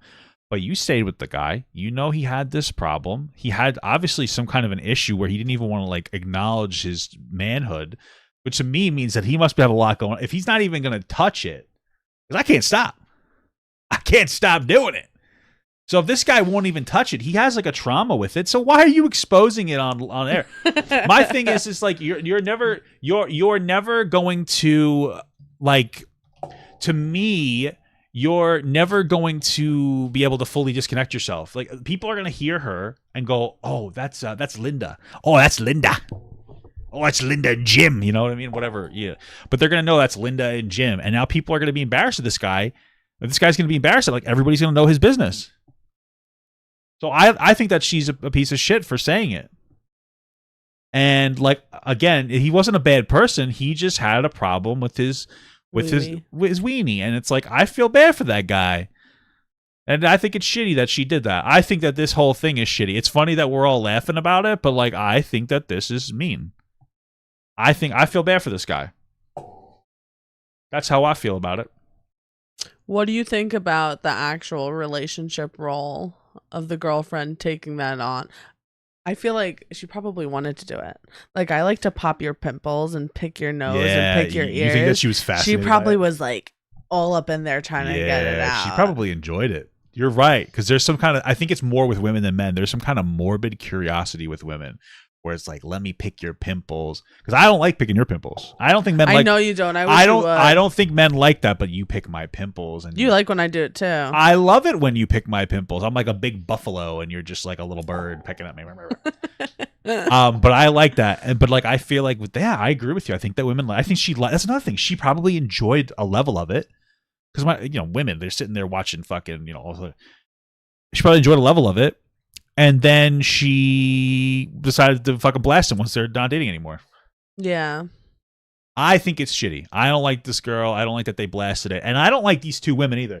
Because this is the thing. We always talk about how there's an absence of women's perspectives in different places. This is a place where there is a complete absence of a man's perspective. Because men are like, I have a different relationship with that. Because like they're hearing like, ew, that's gross. I'm hearing, bro, you don't even touch your wingus. That's horrific. I would never want to beat love in that scenario. So, yeah, that's how I feel. I don't think it's that big of a deal. I don't think this guy's like a bad guy. I don't feel bad for that girl for cleaning his willy because she stayed with him. She probably enjoyed doing it, like you said. Why do I don't feel bad for her. She's a fucking poo-poo head. And I think it's rude for her to basically put him on blast. Now everybody knows in his like local area. All it takes is for like 5 people that like know this Jim, How many friends do you think he's got? I heard such and such tell about this. Jim, you got a dirty weenie. I'll call you Dirty Harry now. You know what I mean? Now they're just making fun of him. This guy's getting bullied. Now he's going to fucking, I think it's terrible. So, I will say though, 20 years of buildup is a lot of years of buildup. It's not going to be 20 years or he would have like a horrible infection. Maybe he does. If it hurt. No, he would have went to the doctor and they would have given him an antibiotic and they didn't. They said there's nothing they could do. There wasn't 20 years of buildup. Like there's probably some buildup in there, of course. But like imagine like piss getting stuck in there though. Ugh. But yeah, no, I think that it's gross, but I feel bad for him. See, I appreciate you because I wanted to share this to be like, oh my God, this is crazy and so gross, blah, blah, blah. And you were like, no. Yeah, I feel bad for the guy. You have an empathetic men's perspective. Exactly. We need more men. We need more men. We need more men's perspective in the world. That's it. Okay. It was a good segment. I just think that these people are rude. Stay with me. Oh, did I close the article that I wanted to talk about? Oh, no. I wanted to see if we're still monetized. Oh, we are. Whoa. We are. The youth of the nation. Wow. Oh, is this her thing? Wow. Crazy. That's fucking wild, brother. Okay. Sorry.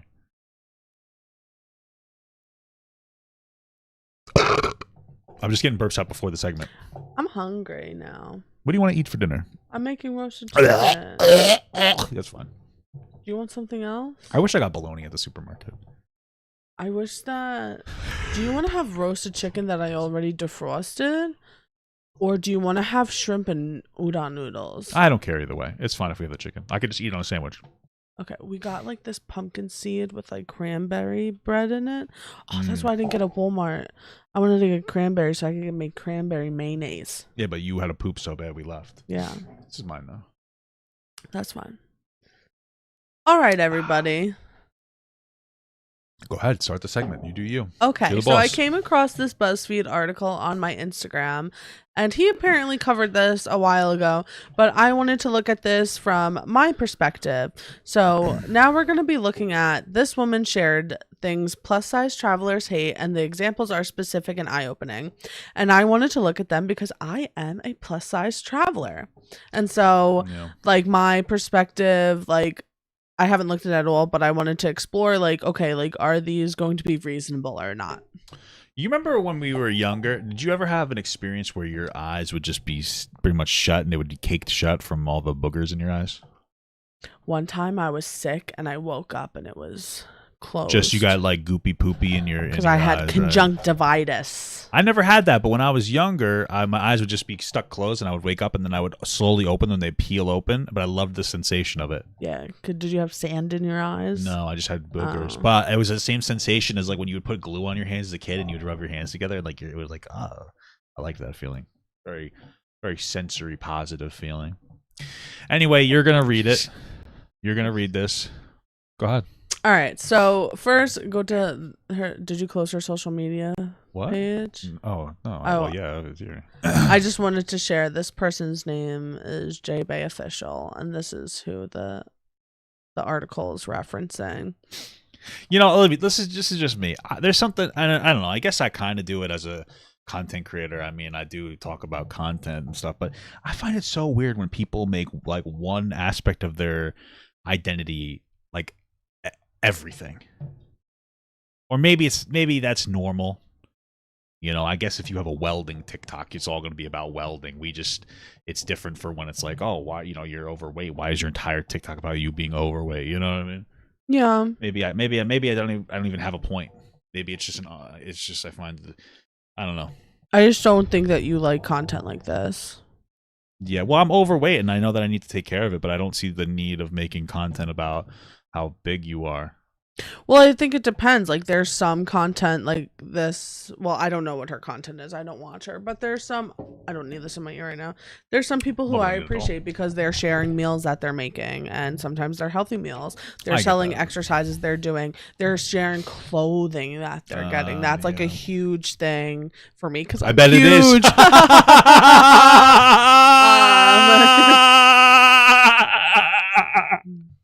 What did you think about that?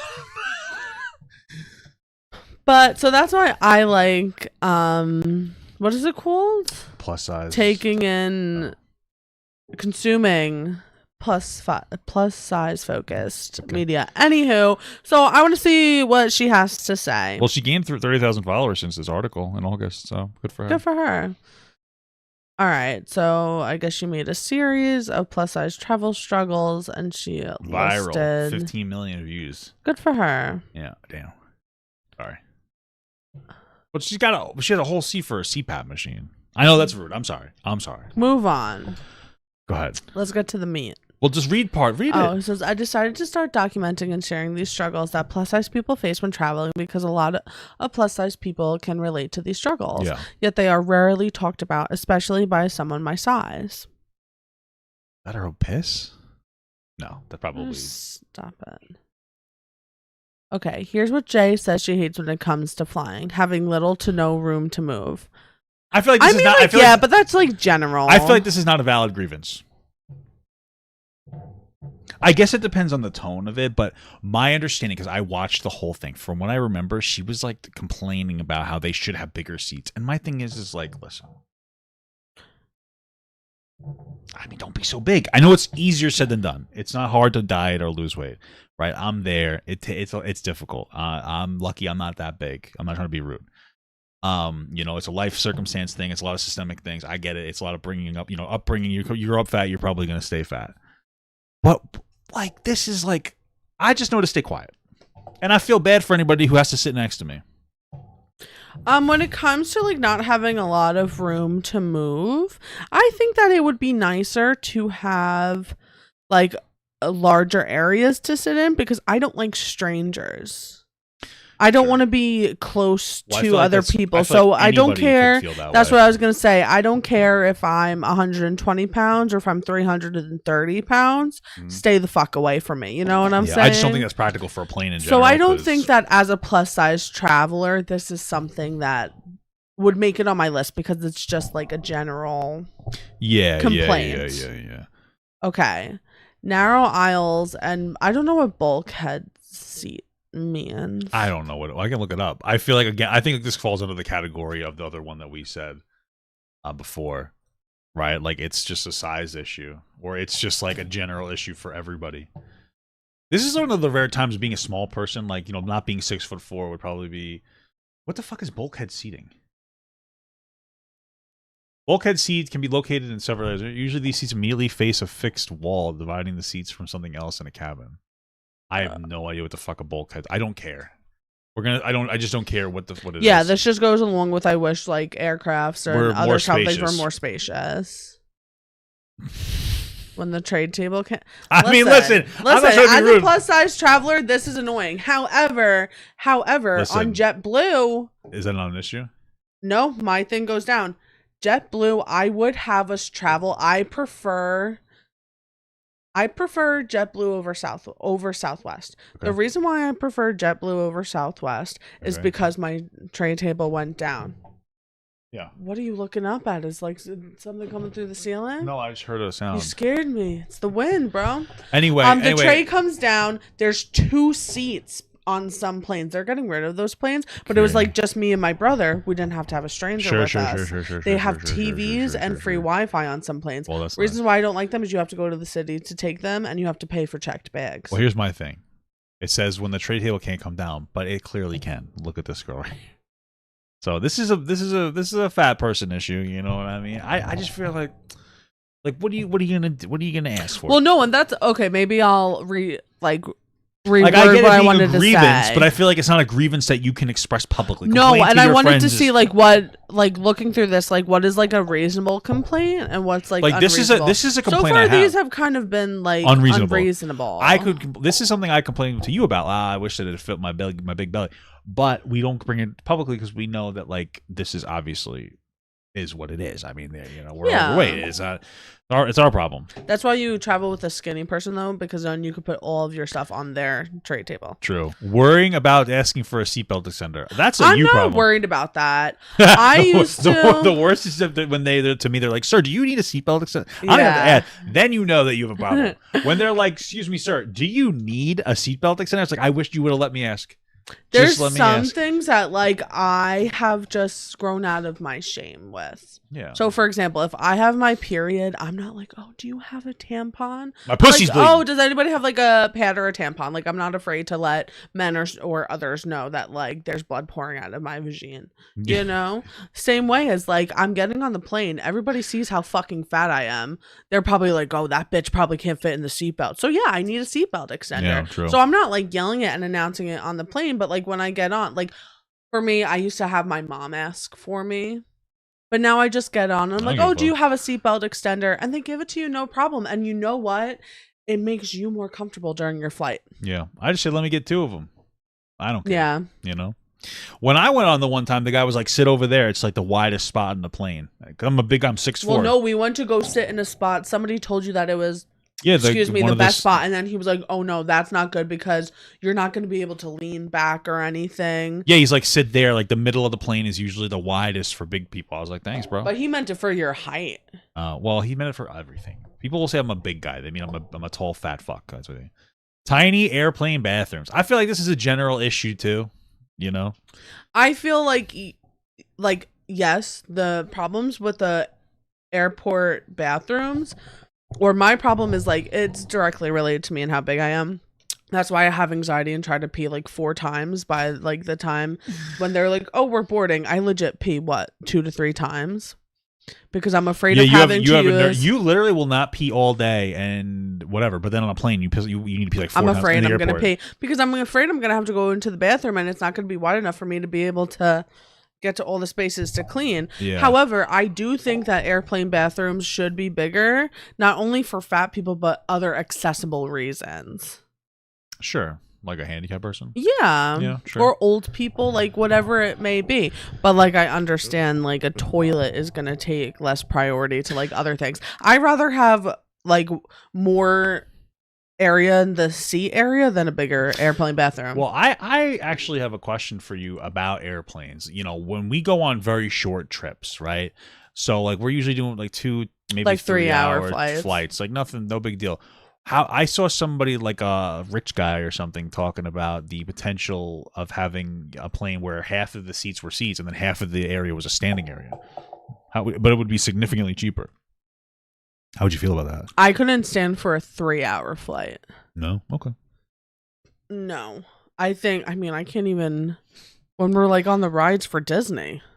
Yeah, true. I don't know if I would want to stand for that long. But there are some very short flights. Yeah, like a less. So that's an yeah. interesting concept, but I don't know how I would feel like being like them sardines from SpongeBob, Yeah. you know, on the bus, like in a plane. That would, I think, I think I need to be able to sit on a No, plane you so know that I what? could just like woosah and be calm. I Because think- planes are scary. I think that for the most part, like a standing plane thing probably wouldn't work unless it was a super short flight, because people will be like, yeah, I'll take the seat and I'll be cheap, but then they're going to get tired and sit on the floor, and then it's going to be like a really big problem. I also feel like that would play with like how weight is distributed, because if you're standing, you're able to move around.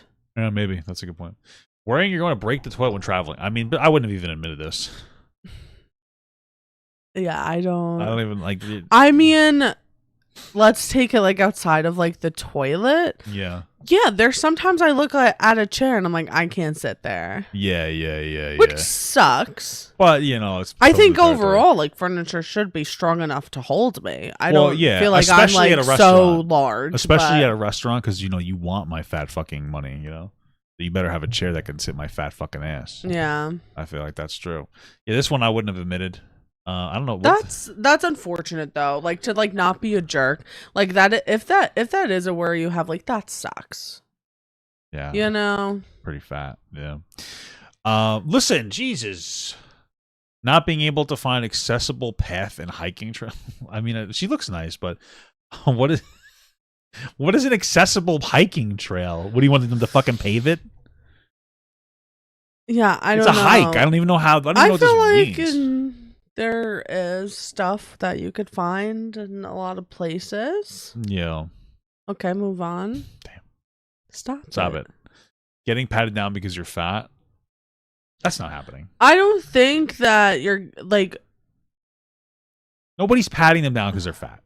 no, not because they're fat, but if something shows up, I feel like a search for a fat person is definitely more violating than a skinny person. Because if you're just Let me get under that fold. Exactly. If you're just flat and skinny, you just have to go down. But for me, you got to get into my stuff. You know? Yeah, true. I'd let this guy pat me down, though. He looks nice. Tiny airport chairs with armrests. This is annoying, and it's just to prevent people from laying down across the chairs. Yeah, that makes sense. Yeah, I guess it's on the floor or something. I don't know. Boat ladders, pool ladders, and all. Yeah. Well, listen, they usually have a ramp or whatever for you to get onto. So I don't know what she's yapping about, honestly. Yeah. I don't know. I mean, usually they have like the shallow end has stairs. Yeah. So I feel like is this really an issue? I guess it is kind of an issue. I don't know. I mean, on a boat, like you can't set up like a staircase on a boat, you know? Yeah, I guess so. Well, I guess you're not going on a boat. Always wondering if you're going to fit public transportation airline seats. I mean, Yeah. listen, I have that thought too, but again, whose fault is that? My mom's. For making me fat. I do think, listen, I do think. Have you noticed, by the way, that everything in this is Asian people here? I swear to God, like this toilet is Japanese or something, or Asian, because I've never seen a toilet with these buttons on it. And then this looks like it's in Japanese. I noticed that before. I could just be wrong, but I don't know. I don't know. Maybe I'm just stupid. I do think that in this day and age, Yeah. there does have to be some things, I don't know what the word I'm looking for, some modifications made for larger people. Well, yeah, because we are fat as fuck as a society, sure. Yes. Yeah. So, like, yeah, should there be I'm paying my taxes. like, oh, like these chairs are made for fat people. Sure. I get Like, what you're there's saying. like 2 or 3 guaranteed fat person chairs on a plane. Yeah.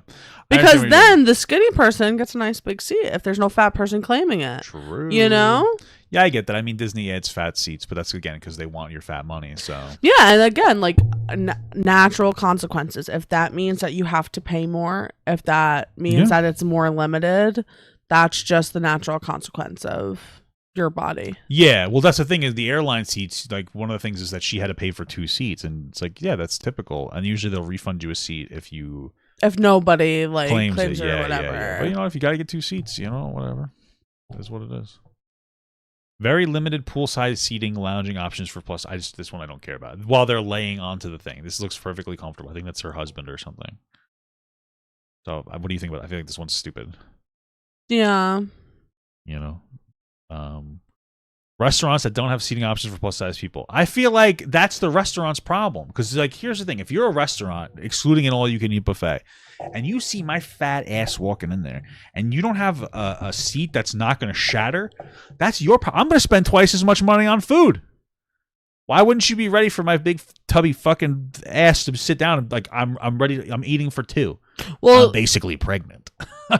well, we don't order more food than other people. But You don't what? think so? You don't think so? Maybe we get like an appetizer more or something. But no, like it's not like That's like another $10 for them. That's a huge amount. I just feel like you're being silly, and I'm trying to be a little serious about it. I'm sorry for being a silly Billy. But if Silly Daniel. like if a restaurant is like Sorry. in a way, basically what I'm getting at is if a place is in a way that is so much not conforming to my body, Just to me leave. that's saying that they don't want me there. So why would I want to be in there? Yeah, just leave, you know? I get that. Hey, I'm just too fat. I can't hang out here. Hey, sorry, I'm a big fat piece of shit. Oh, sorry, I'm being too silly, guys. I'm being silly. My wife is saying I'm too silly. You are being too silly. I'm being serious. This is a serious topic. Towels that don't fit. Bring your own Yes, I bring our own towels because I don't know who those towels fit. I personally wouldn't have posted a picture that was this. If I looked like that. Stop. I'm not being a trying. I'm not bully. being a bully. I'm not being a bully. I just feel like, as a fat person, that there is size appropriate. Jesus. I feel like there's size appropriate. Oh my god. I feel like there is size appropriate attire as a fat person to wear. That's just how I feel. Okay, God bless her. You know, but you know. But yeah, so I pack my own towels for like shower. I pack my own towels for like the pool and stuff. Yeah. When it comes to the shower, like I don't care because I'm just in the hotel room with my husband, so he could see all like my it. naughty bits as he'd like. You I know, like it. I like it. But I do, however, bring my own hair towel because I have like one of those. I think they're called like I don't know what they're called. I think they're called turbans. I Like. don't know. But it's just nicer to have than the towel. You could for also your just hair. go to Walmart when you go to this Walmart everywhere. Then you go shop for it. But okay. Not being able to find clothes your size anywhere. That's something that does stress me out. That's not a travel specific situation. That's just in general. Because imagine, like I've been saying, I hope I'm not speaking it into existence. I'm just having so much anxiety about our luggage for this trip. I don't know why. And imagine if like our luggage got lost. Okay. And like, yeah, I would be able to go to Walmart and get clothes. But if we were like somewhere else, like you really might not be able to go get a nice outfit. Well, stop speaking into the universe. I'm just talking. I about love you, but this. just I get what you're saying. We have outfits and we have a bunch of lounge flies we want to bring.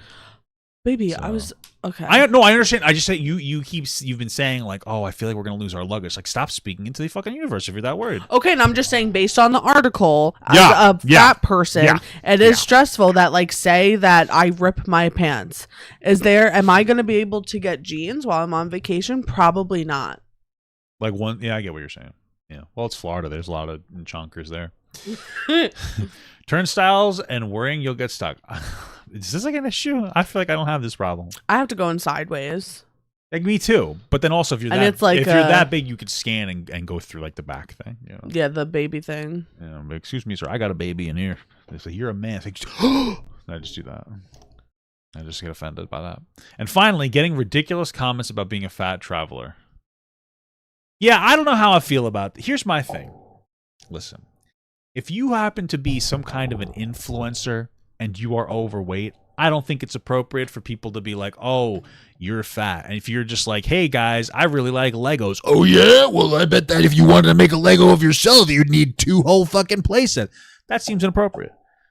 But if you are an influencer that's explicitly making content about you being overweight, I feel like you're opening yourself up to the comments. You are. And it's like, I get it. You don't like it when people... I personally just wouldn't make the fucking thing. Especially since, like, that's why you're so popular. If you're somebody that's pretty big and you're an influencer and it's about being big, that's the reason why you're getting views is because 13-year-old boys are making fun of you. Even though their moms are also fat. Oh, 100%. 1000%. I want to think of my complaints as a plus size traveler. Yeah. Okay, let's hear them. less of a complaint, more of a suggestion. Yeah. I think that at amusement parks, Mhm. I appreciate the ones that put the seats out in front for you to try it, but I do think that they should try to have something that makes it a little private, because it is embarrassing to try to fit into something and not fit into it. So like I know at Universal for like one or two of their rides, they have like these fake plants in front of it. I think they should do more of that. Yeah, I think okay, that's fair. If they have the ability to make it more private, sure. Me personally, I'm fat. I don't care anymore. Like I care that I'm fat. I just don't care what you think. You know, not you, but you know, I don't care what anybody else thinks. Yeah, I was gonna say, do you have any complaints? Oh, if you do have to sit next to me, shut the fuck up. Yeah. Because as much as you're upset with me being on top of you, I'm even more upset about being on top of you, because I know Yeah. that I'm the bad person in the situation and I can't change it bad, right now. The bad person, yeah, the terrible So, bitch.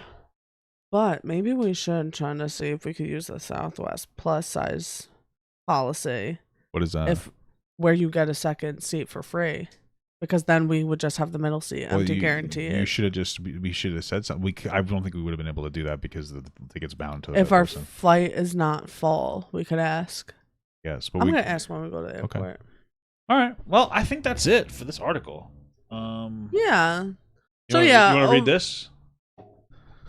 When asked about what the travel industry can do to better support bodies of all sizes, Jay said the industry needs to realize that the average woman is no longer a size 14.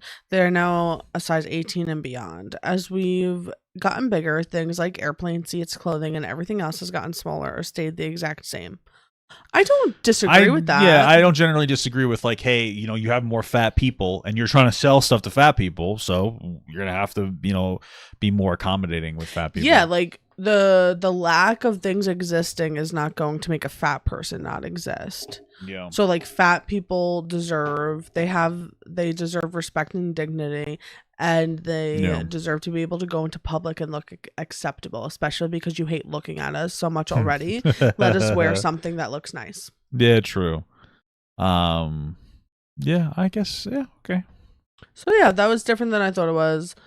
Overall unreasonable, but yeah, it's not I think my it, but I problem, think I it's guess. impossible to have this conversation on social media without getting ridicule. Yeah. Which is like, you know, I don't know. I try my best. I was a little unintentionally mean, so I guess. Yeah, but it's damn. Stop that. Damn. That is the worst one, I Sorry. think. But here's my thing. I need people who are fatter than me to exist because then I get to go see, you know? You're such a piece of shit. They're like, oh, you're so fat. What about that guy? You know? What about that guy over there? And they're, oh, yeah, you're right. Let's all bully him instead. It's like, whew. Thanks for dodging the bullet. Or I guess absorbing it into your... Stop being rude. I'm not talking about her. I'm just being generally. Like the fat person over there, it's just me in 10 years. Hopefully not. Okay. I mean, they look like a nice, happy couple. Those drinks look good. Yeah, but you know what? Here's my thing as a man. I love drinking on vacation. Here's my thing as a man. Okay, as a big fat man. All right? Don't wear your shirt in the pool. That's all I have to say. Here's the thing. All right? I get it. You feel self-conscious about your body. I understand that. I respect that. At the same time, nobody's looking at a guy with a shirt on in the pool going, what do you think's under there? You know, they're judging you more. So personally, take off your shirt. You know, let it ride. You know, I don't. You know, I'm not proud of it, but I'm proud of myself. Why? Only because it's for me. Stop it. What do you think? Stop being weird. What do you think about that? What if I do it? No, you're a girl. Your boobies would come. So that's all I'm saying is if you're fat, just take your goddamn shirt off in the pool. You know, you're not doing yourself any favors, brother. That's all I have to say. I gotta piss. I just almost showed my boobies unintentionally. Don't do that. That's my boobies. We do have some. Oh, we want to do this, girl, because I want to see what she has to say. You're so upset about it. Let me go to the bathroom. Do you want me to get you a drink? No, I want to get up too. All right, I'm gonna go to the bathroom and get a drink, and then you can come back, and then you can come here and you can get up. I want a snack. We bought the Reese's Puffs mini cereals. You have any yet? They're definitely a choking hazard. tying myself off. No. These are one of the first things I bought you. Do you remember how much you appreciated it? Not bad. Just I think I can't find another one though. legs are still. Hey.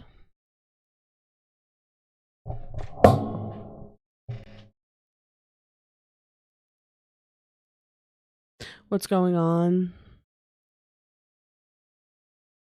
I really hate when he leaves me here because he's like, oh, I need to, sit and entertain the chat. But when he's streaming by himself, he gets up and nobody's here. So, it doesn't make no sense to me. We try to match all of the time. In fact, I packed for our trip next weekend, and we will be matching. On the day we come home, we will both be wearing maroon.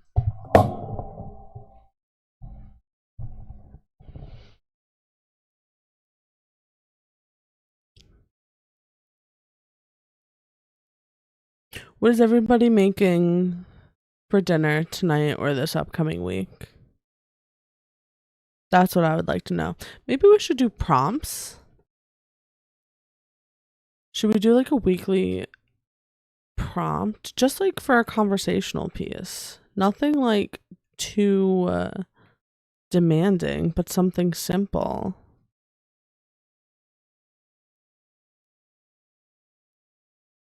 I have chicken defrosted, but I'm craving shrimp with udon noodles, I think.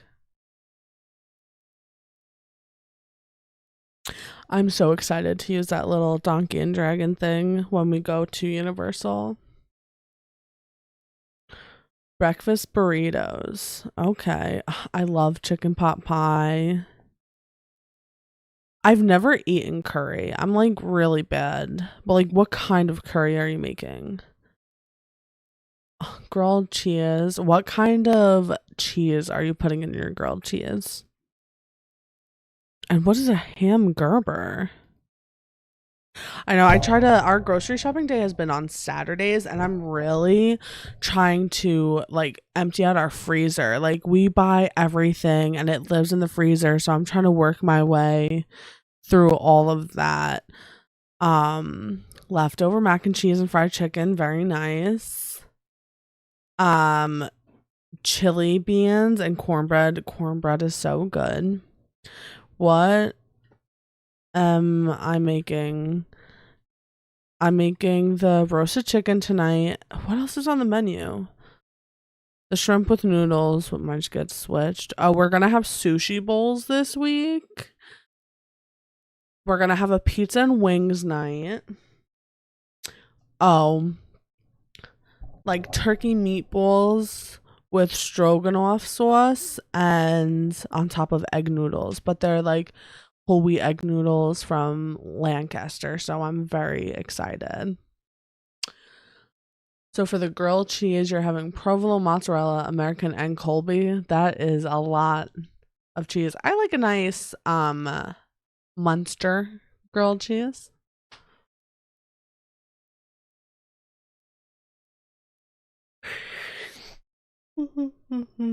Happy birthday, Isaiah. Where are you going for your birthday?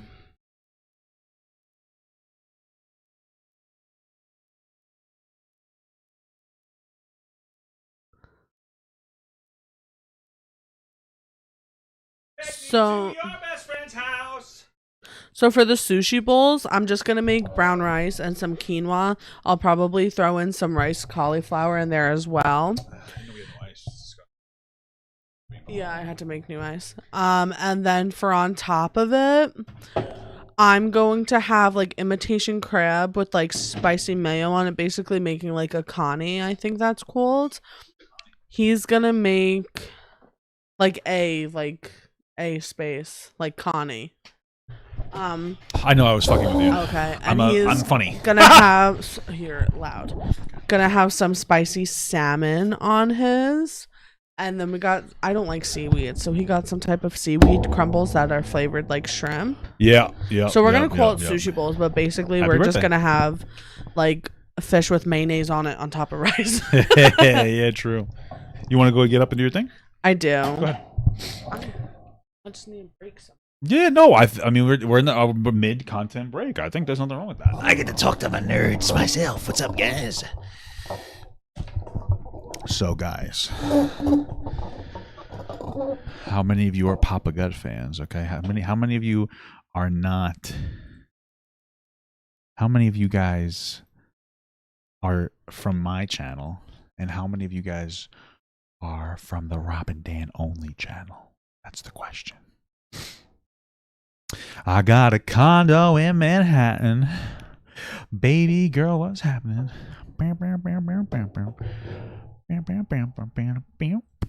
What up, what up? Say it's us, and I'll agree. Jump in the Cadillac.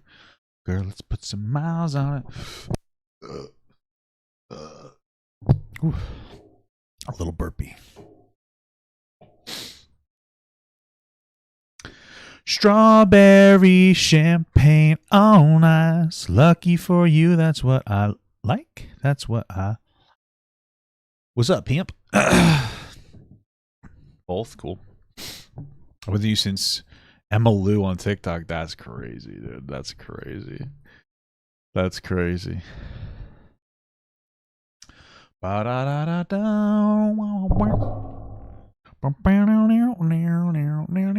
Deaf Noodles, yeah.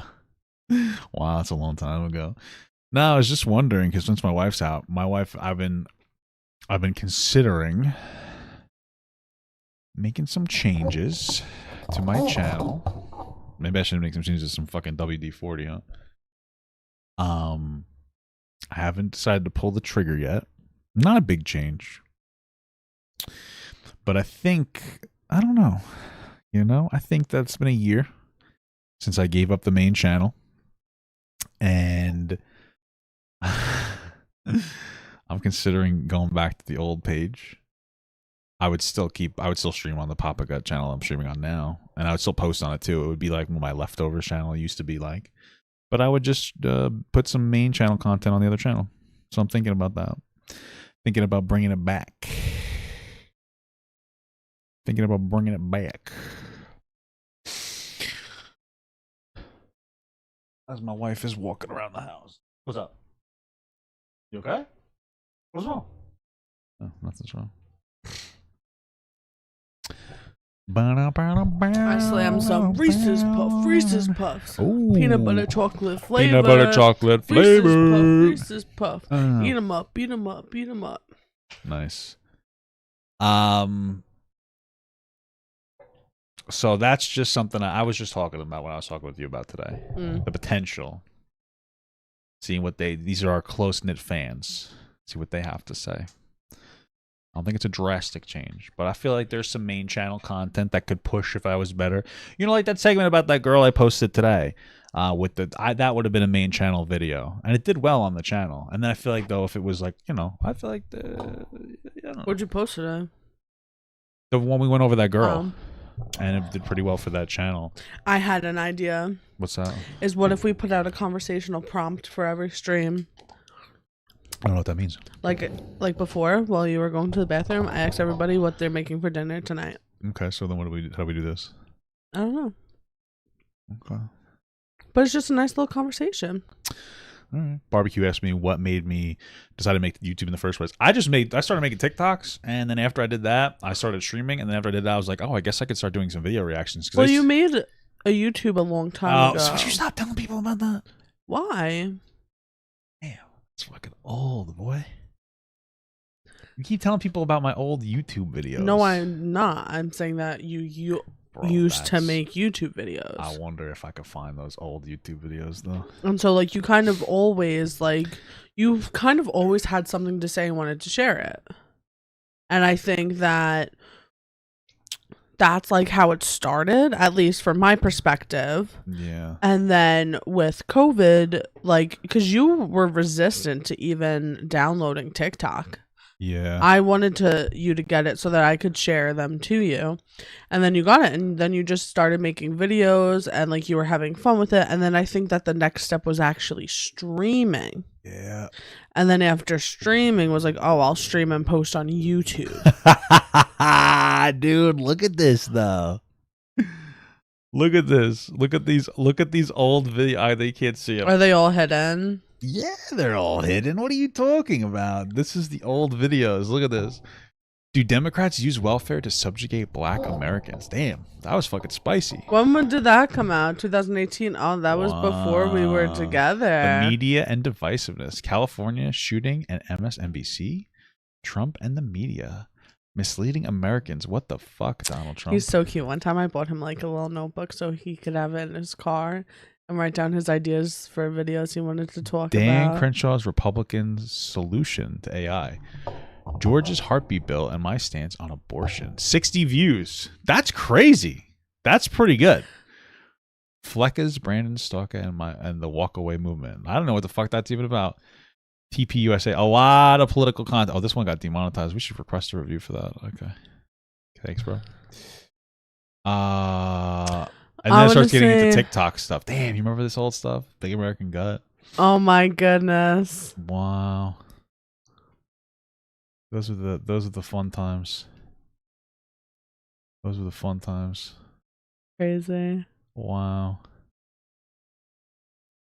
The old days. Maybe I should release compilations of my oldest stuff. Should I release compilations of all the Honestly oldest? though, maybe you should watch it and see like how your perspectives have changed, if they have, or like how you think about things differently. Maybe. This is so cringe. What the fuck, Donald Trump? What is going on? Oh What my the hell is goodness. this? Oh, this is so cringe. Look at you. What are you doing? What are you doing? You ugly piece of shit. Ew. I don't think I could do it. Yeah, you'll probably cringe yourself out. Not because it's so horribly cringe, but you just, like anybody, you don't like to listen to yourself. I can't do it. That's crazy, brother. That's crazy, brother. That was your old bedroom, though. Wow. How crazy was that? Yep. You're right. But it looks completely different now. Did your mom paint it? I had this whole thing called deconstructing that was the upstairs. Yeah, she painted it after. Deconstructing Wow. TikToks. Yes. Wow. Look at how good these views are. I haven't gotten any better. I'm a fucking loser. But listen, I just needed a couple of years to get my shit together. Okay. Damn, imagine doing a Papa Butt review. Deconstructed. That was a good segment. Yeah, it was, but now it's not. Well, that was when I was really big on TikTok and people really liked my TikTok perspective. And TikTok wasn't like a fucking Shit show. Yeah. dumpster. Well, that's my thing is that I think I could get the main channel content. Maybe that's what maybe I can get a little more shit together. Maybe I could actually push myself up. And I think emotionally, I'm in a space where I could probably be a good content creator because I feel like there are some things that I needed to work out. I blew up too quickly. And like I flew too high, I hit the sun, I burnt out, and that's okay. But now I feel like I could use what I learned and just be better. So, You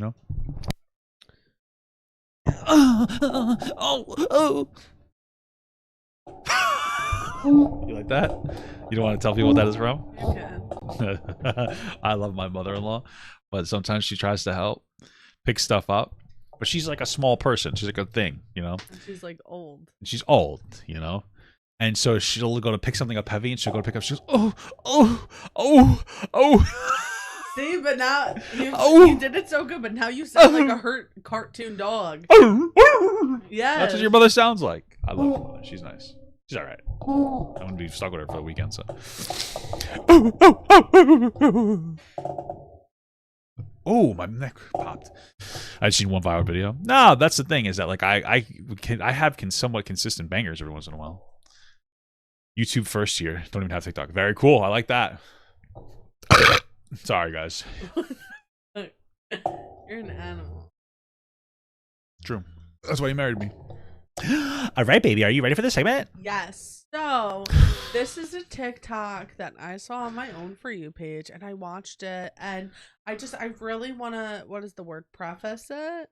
Yeah, that's the right That- way to react to the content, baby. That, like, I feel for this girl, and I think that she is in a shitty, There it is. Keep on banner. It's fine. I think that she's in a bad situation, and it sucks.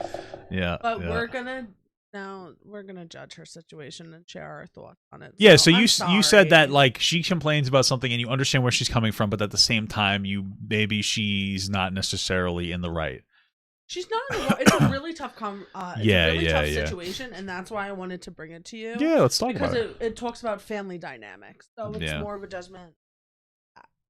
I like her earrings except they don't match. So she bought 2 different ones or stole them so that They she do can match. What are you talking about? No, they're different colors. That's not the same No, they're set. That's not. not the same set. Yes, it is, baby. Wait, maybe it's a light. I'm gonna come Never mind. This is so low. on here and vent because Among this Us. is my social media and I'm allowed to All post whatever the fuck I want to. All right. This is a long ass video. It's only 5 minutes. What I'm going to do is I'm going to lower our volume down a little bit so that we're match her. We should be good at about here. So you're going to want to turn the segment up. Yeah, so hopefully we're at a good spot. But because we can't turn her up anymore because she's just a very quiet girl unless we can see her. But yeah, you didn't know it was 5 minutes. You watched the whole thing and you didn't realize it was 5 minutes? No. Silly. On my social media, my family Okay. seems to think that they can control whatever I post on my own account. I'm already getting red flags. So, guess what? We're going to talk about it because I don't give a fuck. Listen, I'm already getting red flags, and only is because we talked about this, and after you brought it up to me, big awareness of like how all content creators, and that doesn't even matter if you're professional or not, have boundary issues. We just had a segment about somebody who had an issue with their school, and instead of talking to the teacher, they went to social media first. You know, for us, you've talked about the struggles of dating me as somebody who does social media. I feel like if your family fundamentally is coming in and say, you shouldn't post this on your social media, it might be a positive thing. That's just how I'm coming in. Fuck who sees this. As you all know, 6 months after me and my ex broke up, we were together for 4 years. We lived together. I left him 6 months later. Not even 6 months later. My sister, my older sister, goes. So she has 175,000 followers. So she's probably like wants to be a content creator. She probably does OnlyFans actually. If her name is Spicy Cat. Oh, I guess she doesn't. Okay. And gets with my ex, right? It was this whole thing within my family. She completely tore my family apart right after Did we you lost catch my that? brother. What? She split from her husband, Yeah. and her sister got with her ex. What? I know you missed it. I did. So, Sorry. my older sister goes and gets with my ex, right? What? How did I miss that? I was too busy looking to see if she had an OnlyFans. Damn. That's what happens when you only pay attention to girls for their. Okay. pages. All right. I didn't want to You know, look listen to at the it. Good stuff. I just wanted to see because it's like every time there's a girl on the internet, she's doing OnlyFans. Okay, my bad. For 4 years, we lived together. I left him 6 months later. So they were married? They're just dating. They were married, bro. The fuck who sees this? All As right. you all know, Sorry. 6 months after me and my ex broke up, we were together for 4 years. We lived together. It seems I like they're left him just 6 dating. months later. Not even 6 months later. My sister, my older sister, goes and gets with my ex. Damn. Right? It was this whole thing. Damn, why? Damn. That's tragic, girl. Within my family. She completely tore my family apart right after we lost my brother. So my family had already been through enough. I mean, not to be rude, but like if she's getting with him after you broke up, she might be tearing the family apart, but it's probably because he's tearing her apart. Because there's no other justifiable reason unless he's throwing around D1 game. You know what I mean? That's a home wrecker right there. I'm just saying, dude. I'm just saying. Caused further divide in my family. That's wild. On top of completely betraying me. That's horrible. I have not spoken to her since. She's always been blocked. This happened about 1.5 years ago. This is horrible. And my family was always on my side about it. They agreed that he was never allowed to be at any of their houses. He was never allowed to be around the family at any of the family functions. And then I No. was always given first priority to, Okay. you know, Thanksgiving, Christmas, yada, yada, yada. If I wanted to go and if I could make it to that family This is event, crazy. then she wasn't allowed to go. Weddings, etc. Well, she's not allowed to go, or the husband's not allowed to go. It sounds The guy. She just said she. Because here's my thing: as the family, I would say you can't have the guy come around, but you are still my daughter. You can come to the family party. Mm-hmm. And like, it's a shitty situation, but like, that's between the two sisters to deal with. But the man can't come. That's crazy. Jesus. Which is how it should be, because she's the one that caused this, so she can suffer the consequences. Okay. And so now it's been a year and a half, and now both sides of my family, my mother and my father, are now saying that I need to get over it. They're like, all right, it's been a year and a half. You should be over it by now. We're tired of doing separate functions, and we're tired of, you know, you having to come to one and she can't come, and this, that, and the third. This is horrible, but I get it. It's Yes. horrible, but I get it. And It's that's why I so said, terrible. Like, I feel bad, and this is a terrible situation. It's to terrible. Yeah, you know, because it's so horrible, but I do get it. I do. First of all, I think that the parents made a big mistake by the way that they decided to interact with this. Because what I personally think they should have done was, like I said before, the sister can come, but you can't bring the boy. But now they've completely disconnected from each other. And so it's like you're going from 0 to 60 in like a 1 second, you know? Mm-hmm. But because she has to reconcile with her sister. The guy isn't necessarily super impactful, you know? Because my thing is, too, is like if they got together, like soon after you guys broke up, they were together that whole time, too. Oh, yeah, you're right. I didn't even think about You know, that. so there's a lot of different layers, but You think they had like a drunk threesome once? I'm going to say no. Yeah. Okay. It's just a thought. Okay. But yeah, so she's just going to talk more about her feelings. This is so on it. sad. I hate Yeah. this. I don't like this video. It's rough, This is right? so upsetting to me. This is one of the most upsetting videos I've ever watched. Really? Yeah, because you know, it's such a human problem. Like I will deal with other stuff that's like more intense and I get that. But for some reason, this one just hits me different. It's like, damn. Because the whole world is against her. That's how it feels for her. You know? But at the same time, I get the parents because it's like you're both my daughters, and at what point, you know, at what point do you just kind of you have to move on from that? You know, they have to want to see their kid at a family function. It's not just about seeing him. It's like this is our family function. You know, damn. You know, because it's bothering them so much that my sister has betrayed me. Damn. You know, and not with my ex that I was with for 4 years. So it's just something that you would never do to your sister, and I just don't understand why now I'm the one that is being told like, oh, just get over it now. You're over it. They're probably not saying it like that because they did for a year and a half. They separated their family for her. It's not her fault, but so they're not saying just get over it. They're probably like, listen, It's been a year and a half. Bingle, it's time to move on. Like this is our daughter. We love both of you equally. What she did was horrible, but you have to reconcile. And she's just like not. And I get why she's not having it. But damn. You know, Damn. we're not going to do any separate family functions. You know, I'm not going to not invite What's your the sister look just 'cause like? You're coming. Like, you can just get over it. What? I want to know what the other guy. I want to know what the guy looks like, and I want to know what her sister looks I'm like. gonna bet that they're not on her page. We have somebody do some digging. You don't think that they're on their page? Like if we really scroll. Wait a minute. Is this him? I'm assuming this is her new Is this him? boyfriend.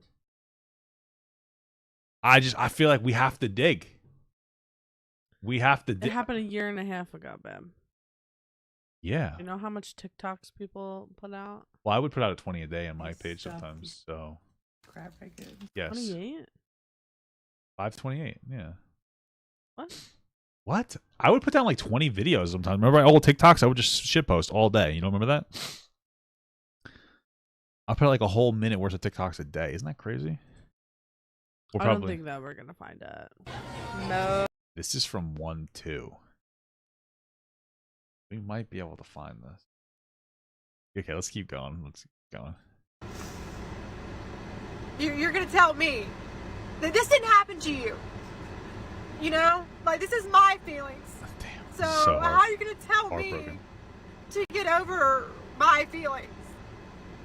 I still want nothing to do with my sister. I've already told him I will never have a relationship with her ever again. Damn. I've already told my family my sister will not be at my wedding. She will not meet my kids. Like, and I mean that. Like, you don't do. I don't know how I feel about that. Why? I feel like it's a lot. I don't know. Maybe I don't know. You know what? She's still very hurt. No, she has every right to be hurt. I guess for me, it's one of those things where like, it's one of those things where I just feel like family's very important and like you should try to reconcile, you know. But I understand why she's not. But it's just hard, you know. Do you understand what I'm saying?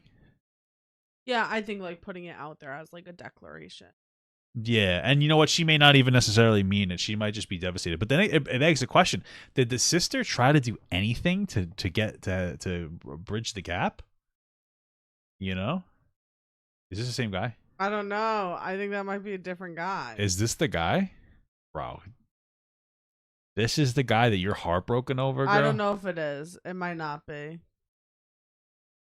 Don't be mean like that. Why? Go back. Go a little bit further. Okay, I'm just saying. That's if you're heartbroken over that, you deserve to be upset. I don't know. Something like that to All right, your sorry. sister. So now I'm not allowed to even go to any more of my own family functions because my sister is going to be there. They're basically now condoning what she's done and Spider Dad. basically saying that she's going to be invited and I have to come and be there with her or else, you know, obviously I'm not going to go. So Darn. So when that's the do thing y'all think that's What? where I'm like, that sucks, but like if you choose not to go. It's You harsh because I know? understand where she's coming from, and I get it, and I respect her feelings. But at the same time, I feel like I feel like the solution is to try to bridge that gap. Mm-hmm. Does that make any sense? This is from 5/20/20. Oh, she might not have made this page until after they were broken up. Yeah. Damn. Well, that's unfortunate. how your family should be treating you? I'm really curious. Because I'm extremely hurt because my dad just called me and told me that this is what he was doing. And then 20 minutes later, my mom just called me and told me that she's also on board with this. This is him. It has to be, right? No, I think that's the same guy that she's with. You sure? Thing. Because it says couples night, so this is the couple. Is the same? Is it this guy? Yeah. I guess it So is. don't be mean. No, I would never be mean. I would never. Okay, so I guess she must have made this page after. Bro, I'm so curious. What does a sister look like? You know? Show us your sister. Sister reveal. That's what I should comment on it. Please show us your sister. Like, why am I being exiled out of the family when I'm not even the one that calls this That's Well, the thing, you're choosing but to that exile yourself. no, but it's I know, but yes and no though, right? Like she set this firm boundary of like, I don't want to be around my sister because she devastated me, and I get it. It's a bro code, Yeah. you know. Vaginas before men. I don't know. What's a good one? Beans before weans. Yeah, beautiful. That's a good one. That's a good one. Beans before weaned. I agree. Beans before weans. You know, her sister, like you said, her sister got with her for X of 4 years, not even 6 months after they were together. And, you know, which you said, they probably were fooling around behind the scenes, which is unfortunate. And so the sister violated the beans before weans. But at the same time, the family, a year and a half, they're like, we're going to separate the parties. We're going to make it so that your sister cannot come to our parties for a year and a half. And now they're like, listen, we're tired of splitting up. You know, I love both of you. Please, we got to reconcile. And she's just not open to it. And I get why she wouldn't be, but I think that she needs to. I think with the other sister, the parents need to facilitate the two of them talking. And it has to be, the other sister has to be very apologetic. Yeah. And she needs to be like, I'm really sorry, I love him. Because, you know, love is beautiful. And I get it. Also, what the fuck, though, bro? Like, why are you fucking that? Why are you fucking him? I'm not even the one that caused this. I'm still in pain. I'm even in more pain now because A year and a half of pain, though? Come on. You know? now my family is choosing my sister basically over me. That's not what's I'm just happening, like, I'm not even gonna go to Thanksgiving or Christmas now Damn. with my own family Maybe you should go with your husband. Oh! because I'm not going to be around her. I'm sorry. I'm sorry. I'm sorry. That's terrible. I can't even look at her in the face. I haven't seen her since. Somebody in the chat said, imagine the sisters were high schoolers, but then imagine like this girl was of age and dating the guy, and then like the sister was only like 16. He's like, I guess I gotta wait a couple of years. And then he, you know, so he's like, I'll fuck the sister because she looks similar. And then he waited for her to turn 18, but then it's like, I'm just gonna wait till 20 because I don't want to be too conspicuous. And then boom, he gets, that's fucking, that would be horrible, wouldn't it? For all we know, this guy is a predator. All right, you're being ridiculous. In the chat, they're talking about like what the parents' role in the situation Oh, is, okay. and they're saying like two grown adults versus like what if the situation happened like in high school? How should the parents act, and would it be different? But also valid. Somebody said if I was the guy, I wouldn't even feel comfortable going to family events. For fucking real. Imagine. Listen, I'm gonna be real with you. If I was the guy, I'd be pretty cool. Listen, this is terrible. You're such a pig. Okay, but I'm a fucking man, all right? So I know how men think. If you're a dude and you're fucking some girl, and then you break up with that girl and you start fucking her sister, that's fucking crazy. He's probably getting fist bumps out of the office. At work, they're probably, damn, brother, you must be slanging some D1. It's true. You could sit here and you could look at me like I'm a piece of shit all you want. You could be like, oh, that's disgusting. I can't believe you would even express that out of your mouth. But at the end of the day, that's what every single man is thinking. Listen, that's what every man is thinking. I just want that's to have what a every moment man of is thinking. understanding. I am so incredibly in love with you. I've never Yes. been more in love with anybody else. Yes. Like I can't imagine being in love with anybody else. Thank you. You are the reason why I hate men. Like that exact, like that's why, like I just don't, I hate men, you know, like, and that's why I think that's there's not understandable. like great disappointment because just Yeah. shit thoughts is so expected, Yeah. you know, that doesn't surprise me. Yeah. You know, I understand and respect what you're saying. But I love you. I really do. You I have so do. many wonderful parts, but then you're just like a pig when it comes to Yeah, some listen, things. I'm just saying, if he was working with me, I would have fist bumped him. Exactly. I would have given him a fucking boom. I said, you fucking his sister too, because you know I'd be with him the whole time. We would work together for 4 years. He'd be complaining about her. He was probably mentioned a couple times, oh, sister's so hot. I'd be like, you should try to fuck her, brother. That's what I would be egging him on. You said, you should do it. And then he's showing me pictures. He's like, I fucked the girl. I'm so thankful I don't have a sister because if I had a sister, you would 100% be trying to be in it. No, I wouldn't. Yes, you would. No, I wouldn't. You have like trauma anyway. We could probably all date. Probably all would can't date. stand it. I'm just busting your chops. I love you. I'm just teasing you, my girl. But if you were a twin, I probably would be fucking living. I'd be living life. It's true. It's true. Right? Fist bump. No. Fist bump that one. Fist bump it. No, fist bump it. Come on, fist hit. You can't leave me hanging. I took you to Denny's today. Thanks, baby. So, and then I got diarrhea. Yep. And I just threw wanted up to in smell my it. mouth. I just wanted to get a whiff of that poo poo fart. Let's finish the video. Let's finish this. I have not one single nice thing to say about her. They're still together, you know? And it has nothing to do with him. Like, I could give it two shits about him. I fucking left him. But it's just like, it's just the whole point of like the loyalty to your sister. It's just something that you don't do. And I was just like extremely hurt by it. And I'm still hurt by it. And now like, Valid. I'm like, it somehow has flipped to where I'm being punished now for it. So. Yep. I don't know. What would y'all do in this situation? I don't know. Can't even tell you. This is just super fresh, which is why I had to come on here and talk about it. But Damn. yeah, that's what it is. And I wasn't even supposed to be posting about any of this on social media because I'm not supposed to be putting my family, business, or drama on social media. But you know what? Fuck y'all. How do we feel about that? I'm conflicted, you know, because on the one hand, I kind of agree this is something that you should deal with in house. Yeah, I think like go.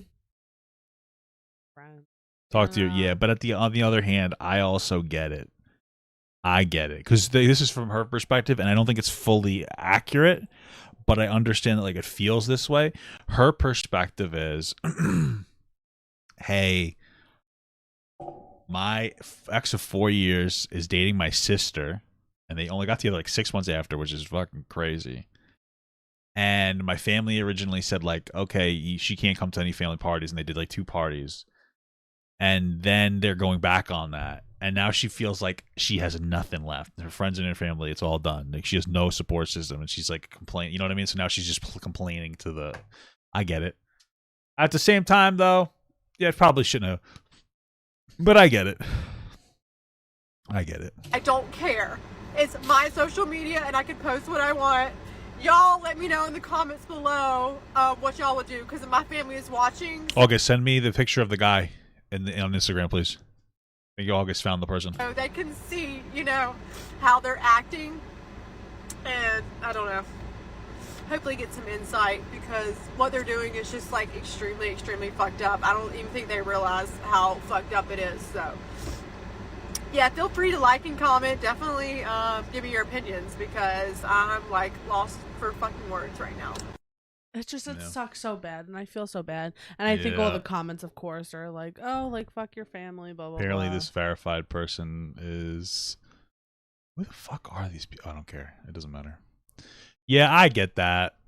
But I do think from a human perspective, she should probably, just for herself, should try to move on and, like, figure out a way to do that. Because you don't want to have that much hate inside of your heart. Like, it sucks. And, like, ultimately, like, if you're making the choice not to do those family things that you want, that's your choice at the end of the day. Yeah, I just feel like it would be better to... I feel bad. This is a really shitty situation. I feel terrible. But it's rough, right? Yeah. So I'm gonna see if August can send us the... it's her brother, not her ex. Boo. That's okay. That was still a good segment. That's so stinky. Like a little duty, you know? Stinky like a little poo-poos. Let's see if we're still monetized. Oh, we're being attacked by the Matrix. No, I just logged into my other account. Oh, somebody please help me. What is that thing? What, this? Baked good. Oh, it looks like not a pie. I don't know. It's a cake. Take it all. Okay, it's an ad. It's an advertisement. Okay, whatever. Stay with me. Ba ba ba ba da ba da da da dee. What do you think about my singing voice? Pretty good. Thanks, baby. What do we have left? Oh, so we got this thing that actually August wants us to take a look at. I don't know what's going on here. And then there's this stuff. I don't want to do yeah. that. And then this is a silly thing, and this is like a silly thing. Did you want to look at your out of context video or no? Oh, did you want to watch an out of context video? You said that there was one part you wanted. I'm not just showing you one part. It's something else. All right, let's see my react. This is gonna be my reaction to my husband. You want to react to it? Okay, so I got the Papa This Gut. is just fun time. We're hanging out. I put it inside of my featured, so I like it so much. August makes these. Which one do you want to watch? The first one, the second one, or the third one? The newest one, because I haven't seen the So newest one. So man, I love it. Are you right? Okay, this is gonna listen. Listen. Okay, here's the thing. I just want to say this. I don't understand why I'm not famous, because I'm funny. I don't mean to be full of myself, but I am such a funny guy.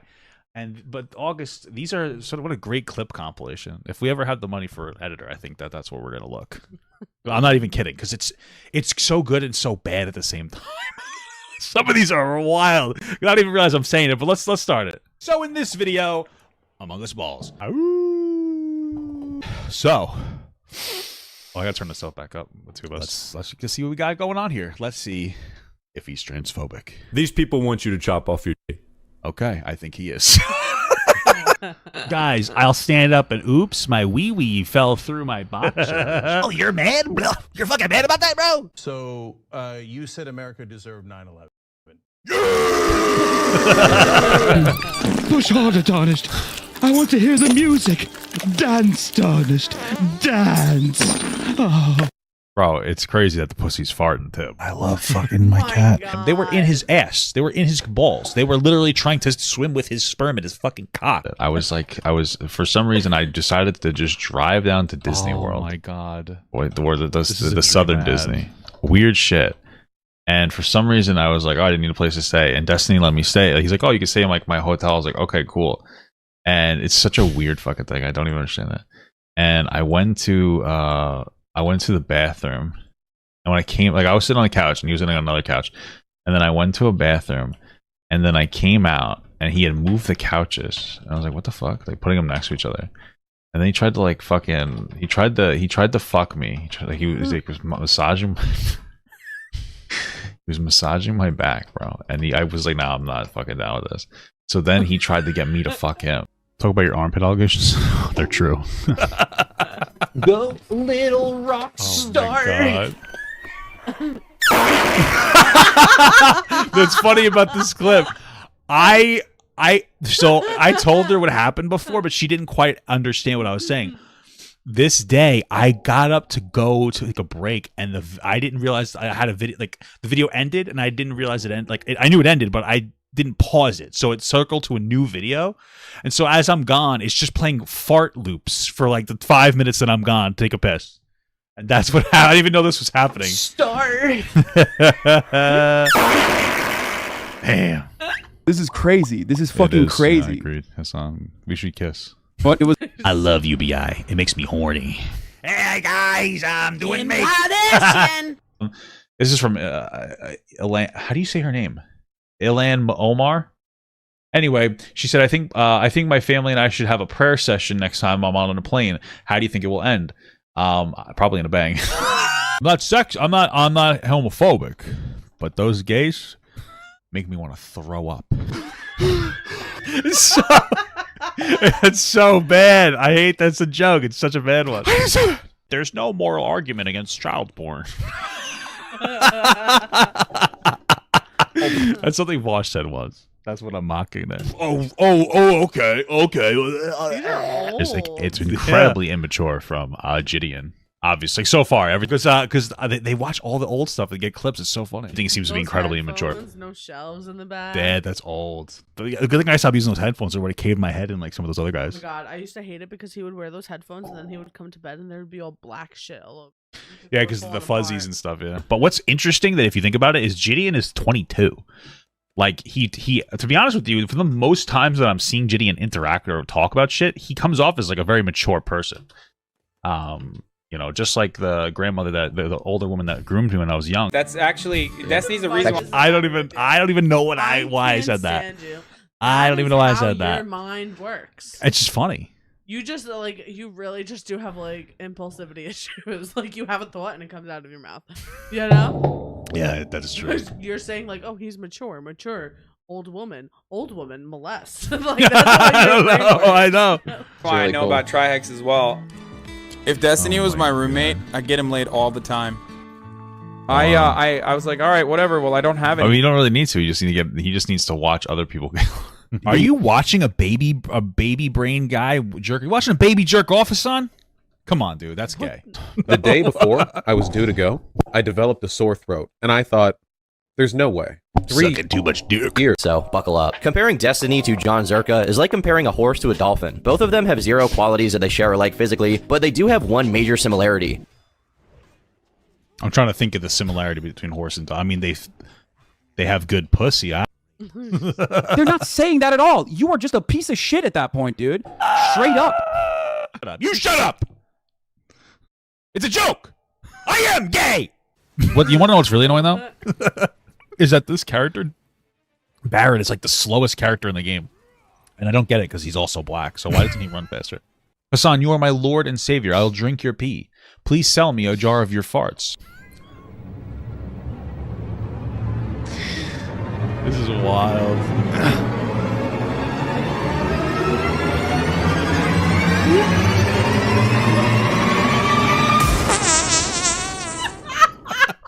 Oh, hey.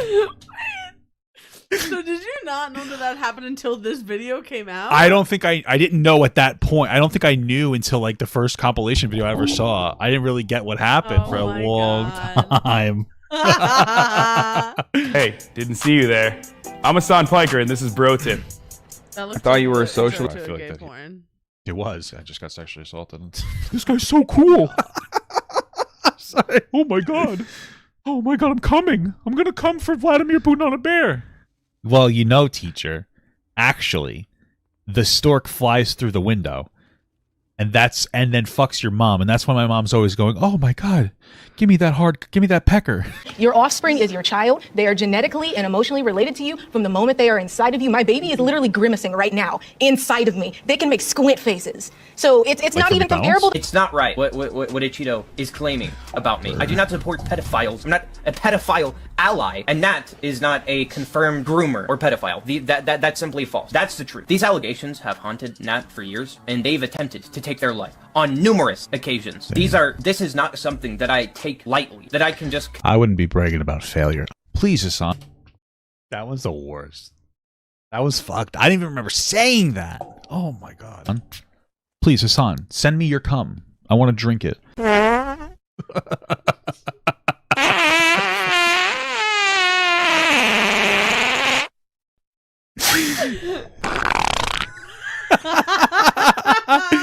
Oh my god. This was...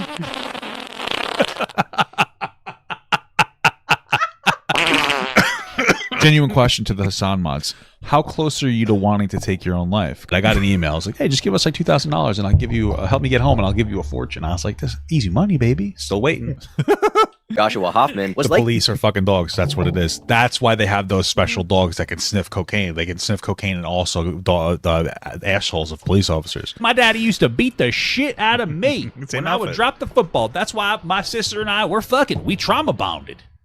Our daddy was abusive. So now we're in love with each other. I would let you watch me fuck girls every night, Destiny.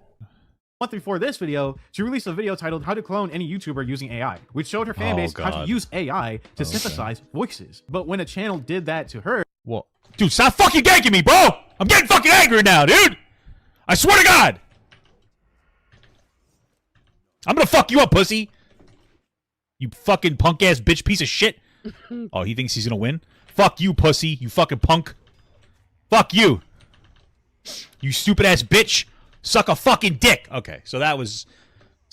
Bro, what the fuck?! Okay. We're taking a break? I think I was watching this and I was home while you made this video and I got scared when you I'm sorry. But that's what's crazy because you'll be doing that and you'll be like, oh yeah, I like relaxing playing video games. Bitch, what? What are you talking about? Yeah, well, video games are relaxing. Until I get ganked. That was a little, that's a little unhinged. Yeah, true.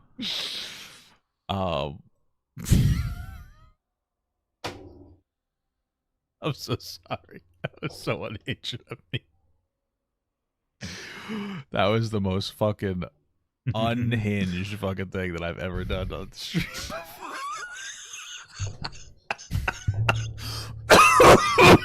It's because they're playing it I think silent. I also even cut that out of the video too. They watch the VOD. Or no, I think I left it actually. I think I might have left it. Never mind. It's because they're playing it silently in the background where you see an ambulance. What do you think that ambulance is for? That's for... Maybe it's a wambulance for you crying like a bitch. I got magical powers, bitch. Members. On the 20th of August 2020, an account by the name of Sky would make a post on Twitter reading, "Things A6D has done wrong," a thread with a post referencing 4 main points, being ableism, Ableism, transphobia, misogyny, racism based. Who cares? I don't care. Insane. We should genocide white people by having the government all give us a big booty Latina girl. Hey, Papa, you're looking very fertile. Thank you very much. I appreciate that. My mother hasn't dated or anything since I was born. You know, she put everything into me and everything, and look at that terrible investment, but whatever. That's her fucking problem. I'm a fucking genius. You'd have to double lobotomize me, bitch. I got double brain. Are you saying that he's actually cheating on me with Martha fucking Stewart? Oh my god. You're a fucking streamer. Go cook, asshole. What do you think about why you get mad when I choke? Because you choke forever. I'm an old man. Like, you choke so often. It's wild. And like, because you cough a couple times, but then you keep coughing. I'm like, fucking enough. I swallowed myself wrong. I'm still going. Have you ever met her? One time, she was doing a man on the street interview in a West Hollywood corner, and I approached her producer to be on it. This was like years later, and she got super mad. She was like, "What the fuck are you doing?" So the producer was like yelling at her producer, "I'm not gonna have him on. I'm not gonna have him on. Do you know who that is?" That's the only interaction we've ever had. To be fair, I think she'd probably now love to get on my show because that's for clout. Now she's washed. I would say I would watch the two of you have sex. I'm happily married. Unless my wife's not listening, then I'm not. I am happily married. Sorry. What do you think? What? About yourself? I'm fucking funny, dude. I'm witty. Bam, bam, bam, bam, bam, bam, bam, bam, bam, bam, bam, bam, bam, bam, bam. That's all I have to say, brother. And he's going, what?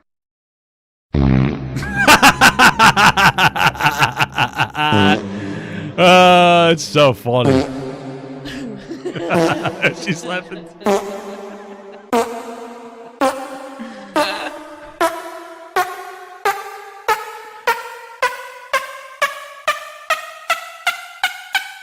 Standing in the AC. I literally have my pants down right now with the AC hitting my ass because it's so hot. That's what I'm doing. That's why I'm standing there. I'm just standing there with my ass out, like pulling the pants back so it can hit. That's why I'm fucking taking so much time up. Nancy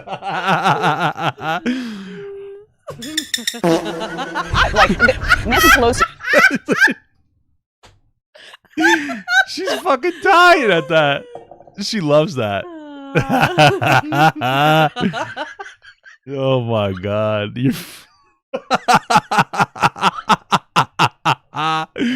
I love these fucking videos. They're so good. Holy shit. For all of her faults, she always had an ability to reach a bunch of different people in the caucus, right? And she developed those kinds of relationships, including with She could reach my cock ass. You know, it's a warded goblin for the minds of my anus. I fell in love with I mean, the Nazi flag is photoshopped in, lol. It's not. The other image is actually shopped. Also, they're throwing up Sig Heils, and the Azerbaijan's insignia is literally a mixture of multiple Nazi Fell in love with an emo girl. Fell in love with an emo girl. Emo girl. Unfortunately. She said she's starting to fart.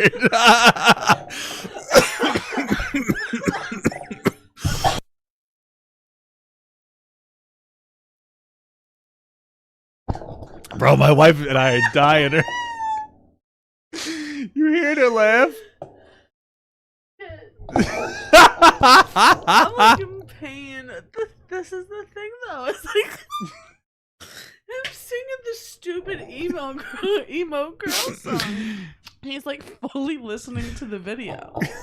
He's fully listening, and that's just, again, the impulsivity. That's what's going on in his head, and that's what it's like always. Yeah. This isn't like a performance for stream. This isn't like sitting on the phone in bed. Like, this is just authentically him. Yeah, that's the fun part about Oh it. my goodness. What was this? Oh, in the video, I lower Hassan just to sing louder. You're so You can see me lowering it. Oh, Jesus. For him, it would soon be revealed that his messages of love and tolerance were merely a facade, built for the express purpose of hiding something much, much darker beneath the surface. Probably a bad dragon dildo. Want to see the cringiest, most cuddly thing ever? This is called a love surge. And we do this when one of us has like so much love in our limbs that we can't contain it and feel like we're going to explode. So Sean is having a love surge right now, and he's going to wrap around me and shake with the electricity of love until I catch it too and start shaking. Kind of looks like the girl from the segment that was complaining about how the boyfriend left her for her sister. And the guy looks like the other girl's new boyfriend. Which means, what if that's the sister? They do. You're still. And then you explode with a love surge. I feel so much better. Don't you? They look the fucking same, bro. What are you talking about? Okay, that's... Alright, shut the fuck up. They look the same, dude. I'm gonna go find them. I feel like we need to compare these two because I think I figured it out, dude. Plus, we need a break from all the laughing, all the yakking we're doing. Okay. Tell me that these two don't look the same to you at all? No. They look similar to me. How do they not? They look similar. And then if you look at Spicy Cat's boyfriend, he looks like him. And I'm not saying that is him. What I'm saying is that these are the sisters, but they both have a type, similar type, dudes with like this kind of aesthetic. And so like this is her ex-boyfriend. This is her sister. Okay. Bro, are you fucking kidding me right now? Show the chat, please. What are you talking about? Just move that thing out of my face. Okay, let's go. I feel so much better. Don't you? Thank you. You're welcome. And that's the love surge. So much love was just surged. I hate this. Wow. My like joke. Just go ahead. Is that we do that too, but it just involves like smacking each other. Penetration. Oh my god. Listen, here's my thing. Like, tell me I'm wrong. I guess it's We true. have an explosion. Fucking love surge, baby. Yeah, I guess you're right. We do that same thing. Looking very breedable and dominant today, Hassan. Oh yeah, I love fucking my cat. Holy fuck. Are you serious? Dustin tried to like. It was a very. I think he tried to fucking rape me, bro. It was really. Baby. Caress away, fellas. Caress away, guys. Beautiful stuff. What an amazing man. You gotta clap this buds. Get rid of it. Yeah, I like to fuck my cat too. Actually, I prefer wolves. That's how you know you're hitting it good, is when that pussy's farting, bro. I met Pharrell when he was 3 years old. I'm not his biological dad, but I consider myself as his dad. I love him to death. He's amazing. He's like my son. I treat him like my son. After mentioning that Ali wasn't Farhan's actual dad, the biological father came out and they just die. Everything's so connected, dude. Do you like that one? Everything is so connected, dude. Police officers are fucking dogs. Okay. What is the old saying? If there's, two Nazis at a 10-person table, that means there's 10 Nazis. I guess. I don't know. People in West Ukraine hate all Rusians Hey, very much. I'm not seeing them. I'm a veteran. What? Of Gamergate. Okay. Because you don't deserve it, right? Whoa! So you can see. Oh my god, Hassan's so sexy. My sister and we tried to get pregnant. This damn government keeps telling me no. Hey guys, I might want to go get the diapers out of the garbage and put them in the microwave. Dirty diapers. It's just a character. I just pretend to be a Minecraft cat. Same shirt. Koval's. That's a dentist joke. It's over here. But bro, I don't give a fuck. In my cool. Who gives a shit about this whole thing? This is so gay. He fucks cats. He fucked his cat in the ass. I'm starting to spill these. Oh, my ADHD gets in the way. Oh. Holy moly.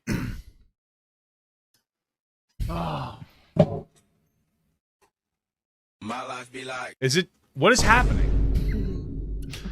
What's happening? What the fuck? Has this just been playing fucking audios the whole time? What the fuck is this? Because bro, you don't. Someone said, Papa, you're looking dominant and barren today. That's fucked up. I wanna be with you night and day. That's for like yesterday. I have another question, Hassan. Can you bully me? Makes me horny. This is not good. This is not good, dude. I fucking knew this guy was problematic. I fucking knew. I knew it. The second I heard Shane Dawson was gay, I knew he was going to be a problem. So, miss me, if you learned about... Hassan likes to beat children. I just burped so hard. Made me a little horny. So this is where you fucking stand on your nut, bro. This is where you act like a real fucking, like a real man. Is when it's like, oh, you want to criticize us for not having real men? Well, let me show you my dick. I want to drink your fermented cum that comes 2 weeks later and turns yellow. Please, Hassan. I do not have a thing for humans. I am more attracted to dogs like German Shepherds. Typical woman, honestly. You wanted a reaction? I sprayed him with my fucking pepper spray, bitch. Y'all, I'm gonna show y'all my mother when she come back in here. Okay. I'm gonna show y'all. There she go, y'all.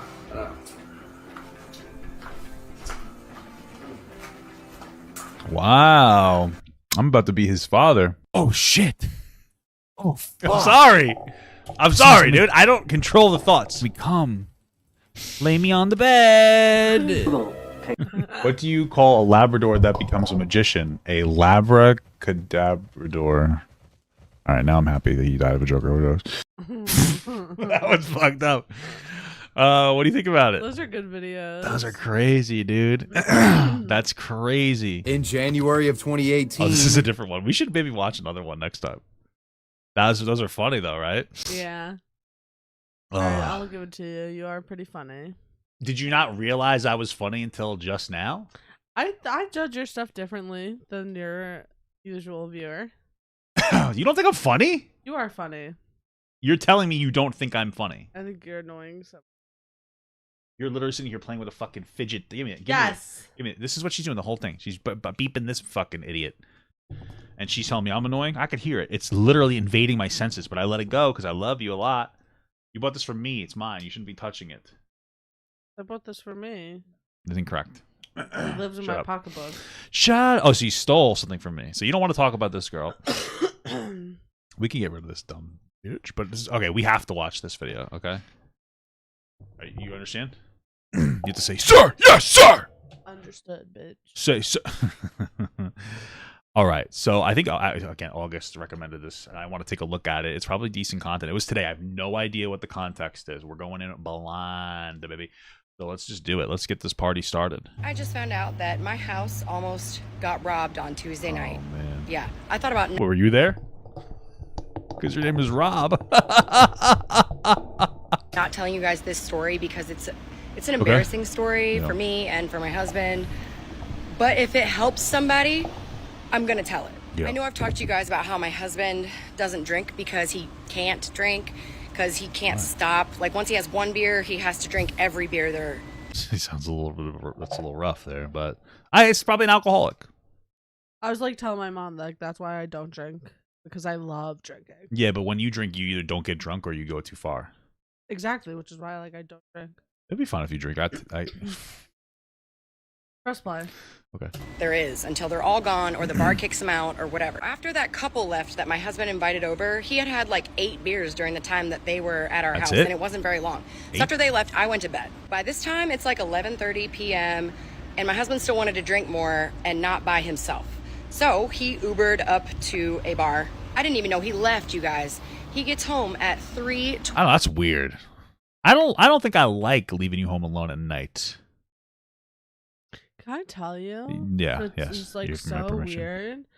Like you're always home because like you work from home. Yeah. And, like this is like my house. Like I grew up here. Yeah. But like if you ever leave me home alone, like I'm scared now. Yeah, I know. I don't like leaving you home weird alone. Being home alone. You're home alone all the time. Yeah, I'm a man. But I don't like being home alone. I know. I don't like it when you're home alone either. weird. It makes me scared. I gotta make sure I protect you. 20 in the morning, 3:20 in the morning, the dogs start barking, and the dogs don't bark at him. So I knew The dogs were in the bedroom with me, but heard someone else's voice. It's creepy. somebody was with him. So I get up out of bed, and I'm immediately pissed off when I see the time. Okay, I walk out there. I'm a raging bitch. Okay, because why the My husband is like in the refrigerator trying to scrounge up something. I don't know what he's doing. I see this guy. He's walking around our whole house, scoping it out. But I didn't really think anything of that, right? And I'm just trying to get the dogs to stop barking so they don't wake up Ryder, our baby. I'm like, Justin, do you know that it is 3:30 in the morning? What are you doing? Bringing random people over from the bar. Like, what bar did you come from? He starts like mocking me. This is why he doesn't drink, okay? Anyways, he goes, oh, I should be passed out in a ditch in some bushes somewhere. Thank God this guy brought me home. I'm like, Justin, no, we do not do this. And I look at the guy and I'm like, thank you so much for bringing my husband home. I appreciate you. And at this point, the guy is like looking out our back window, like our back door, and he's like texting someone. And again, I Oh yeah, I think the context is this guy's trying to rob him. That's what I think August had told me. didn't think anything of this. Like, my husband is one of those people that whenever he gets any type of alcohol in him, he trusts everyone. Okay. He was like, this guy, he's so nice. This was all happening Wednesday morning at 3:30 in the morning. Fast forward to Wednesday. That's wild. A Wednesday. That's crazy. Yeah, I mean, that started drinking on a Tuesday. That's terrible. You can't do that. I understand a Monday, but a Tuesday? I don't get it. Early evening, I go to the bar. Yeah, especially with the baby in the house, too. That is true. That's pretty fucked up. But I guess he's just a complete idiot when he gets drunk. My husband had spent the bar tab on my credit card, right? I saw the name of the bar. I was like, well, let me go see and let me go apologize. Right? So I go there. I order one beer. Before you know it, the bartender is talking to somebody else about she's describing a guy that sounds just like my husband. Wait, so this is the next day? Yeah, I guess so. Oh, I feel like we skipped something. Okay. And I was like, wait, was he tall? And I like interjected a little bit. She turns to me and she's like, yeah. And she describes my husband. And I'm like, oh, my husband was here last night and that's him. She goes, oh, did you guys just move from Charlotte? And I said, yes, we did. She said, girl, it wasn't my fault. It wasn't my fault. And I'm like, what is she talking about? I'm like, girl, I'm not blaming anything on you. She goes, did you get robbed? And I said, no. What? Yeah, you better elaborate on that, okay? Let's just, okay, what happened? She said, I'm so sorry. I begged them not to do it. And I'm like, not to do what? Beg who? What? Well, I mean, if somebody had a plan to rob somebody, you don't beg them not to do it. You call the police. Like, that seems silly. She said, your husband, we had to cut him off. This is why he doesn't drink, okay? And his phone was dead, so he couldn't order an Uber. She said, I tried to order him an Uber, and he wouldn't let me do it. He was like gonna get in the car with these dudes that were gonna bring him home. And she was like, and I knew that these guys were gonna rob him. And I begged them not to do it. What? I feel like that part can't be real. Like, I mean, I'm sure she's telling the truth, but that waitress or whatever, a bartender, was a girl, right? There's no way. She's like, guys, don't rob him, and then left it. I would have called the cops. I would have been like, hey, listen, there's a guy, he's gonna get robbed, blah, blah, blah, you know? The fuck? So that's why that guy was scoping my house out? Huh? Oh, okay. I wasn't mad at her. I'm not mad at her at all. I tipped her very well. I was like, you just saved me lots of things, because I haven't got my security system installed yet. I had already cashed out. Announced it on social media. Yeah, so I was about to say, tell us. Oh, really? Where do you live again? Didn't she like announce where she lived at some point in this? Like, vaguely? That's smart. I just had one beer and I cashed out. And I get in the car and I call my husband and I'm like, listen here. Idiot. That's what she should say. Yeah, you being so naive and trusting everyone because you're a dude and you think that I'm being paranoid because I don't want anybody that we don't know personally in our house. This is why. He is taking it so seriously, you guys. He didn't sleep at all last night. I was like, good, as you shouldn't have, because you are you've caused this. You're supposed to be our protector and our provider and everything, and you are not protecting us by bringing some random people over to our house. And I'm like so scared because I'm thinking that they're gonna come back at a different time and no. Like, well, that would be the goal, right? Well, they probably would have stole stuff from there if she wasn't in the house, or if she stayed asleep. Yeah, I think that was the big thing. They probably won't go back. They're probably like, oh, this guy's drunk as fuck. Let's try to go in there and yada yada. So I don't think that that's what's gonna happen, but it could. With other people, not just the one guy, and know what they're gonna take. And I'm scared. I'm getting my security system installed tomorrow though, so it'll be okay. Well, hopefully you posted I just that. found out that Hopefully you posted this after it was installed already. Yeah, that's interesting. So apparently, from what I remember, August telling me is that they said everybody was telling her to get a divorce. That was like the big thing. Yeah. You know what's so fucking stupid? What do you think about that? I feel like I don't think that they need to get a divorce, but he needs to get his shit together. Get a smack upside the head. He needs to get his wife needs to kick his ass, because there are times as a man, and I acknowledge this, that it would be okay if my wife killed me. It's true. There are always times as a man where it would be justified. If my wife killed me, I would be like, yeah, that's not her fault. You know what I mean? It's okay. I get it. So this is one of those times. You get so drunk you bring a fucking stranger home to your house at 3:30 in the morning. Town you just moved in, so it's Yeah. not even a stranger from a familiar place. You know? Yup, they Which come makes in. them an extra stranger. And then they're scoping out your house, looking and trying to see if there's a security system. And then you go to the bar the next day and confirm that that's actually what was happening. You're like, yeah, I think that it's reasonable for her to kill him. Is I'm that joking, but y'all are giving me advice like this? Have you never made a mistake when you were drunk? It was a pretty serious mistake. Never. And I get that. And so does my husband. He understands that too. We did not get But here's robbed. the thing, like, Why not? out On of social media. everything, it's not that serious. Kind of like, it's I like kind of little. Well, like, compared well, to, like, things. yes and no. I think.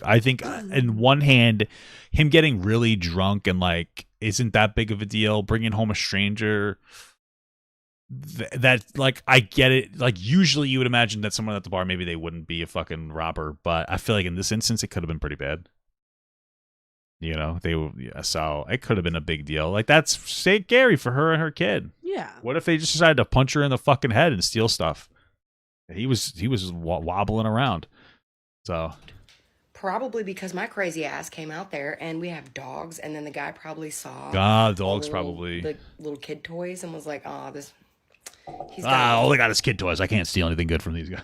The dog probably is what did it. Wife, and she's not drunk. And look, he's got a kid, and look, they have dogs, and they don't sound small. I think my husband is lucky that I came out all sober and bitchy in this case because I done saw his face. And I had dogs barking in the background. Because you know what I think he was planning on doing? I think he was planning on waiting for my husband to pass out, and then he was going to rob him. You know, But he didn't realize. kind of smart if you think about it.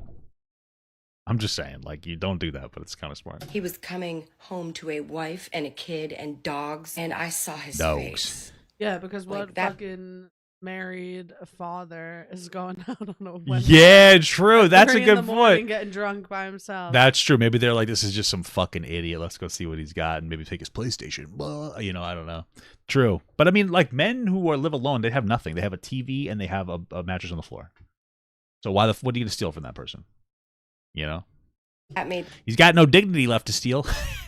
things probably more complicated. I think that's the problem with our society now, though, is All right, that relax. everybody thinks that if somebody messes up, that they need a divorce. Like, my husband is taking full responsibility for this.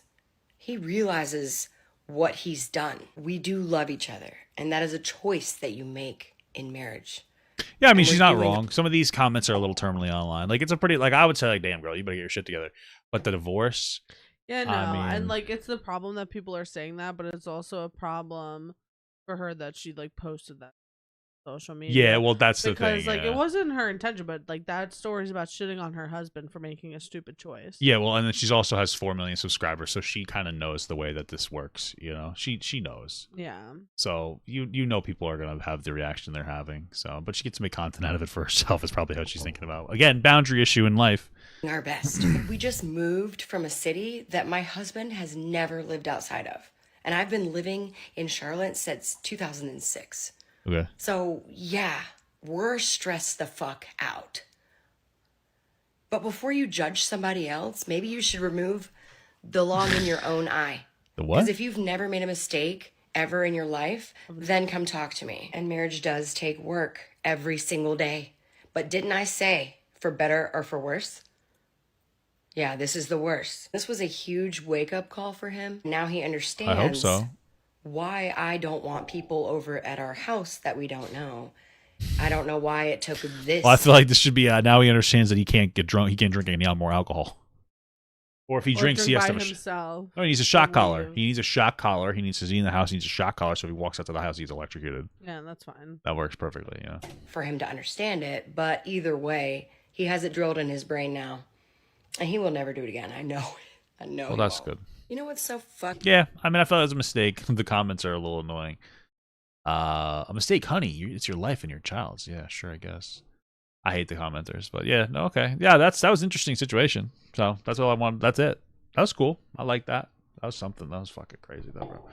What if I ever did that, baby? What if I ever did that? Left the house without me? Yeah. Get in trouble. Okay. This isn't really a segment. I just wanted to show you this. You ready?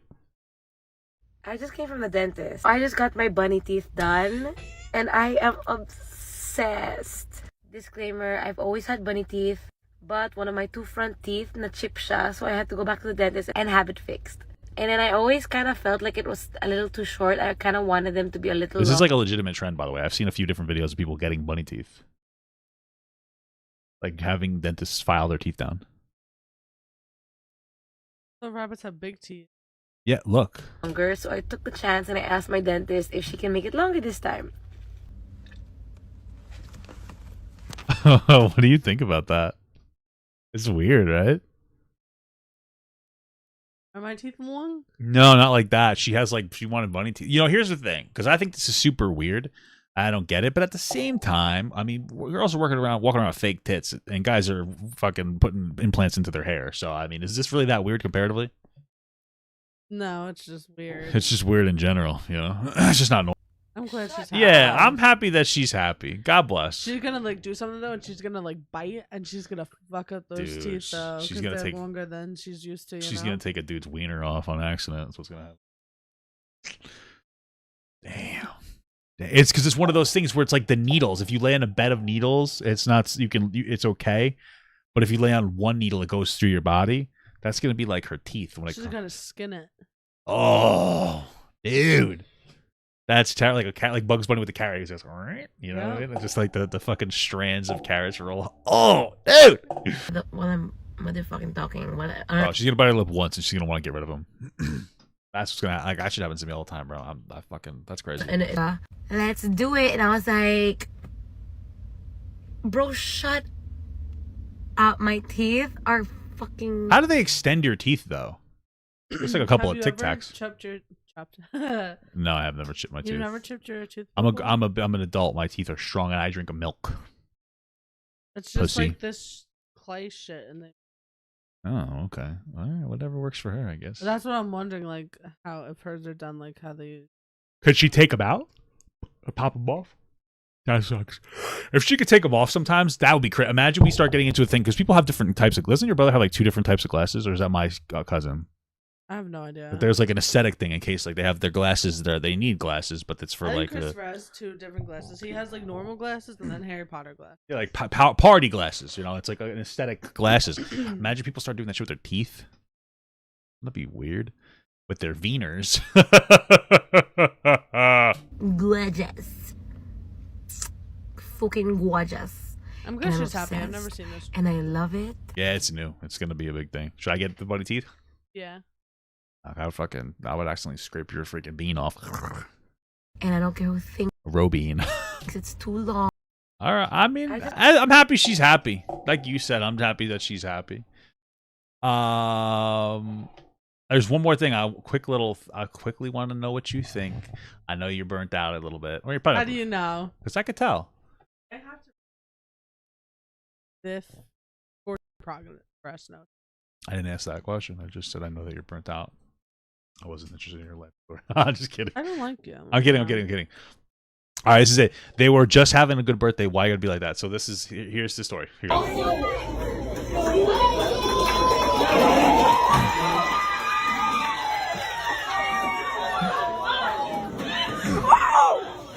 A good dodge.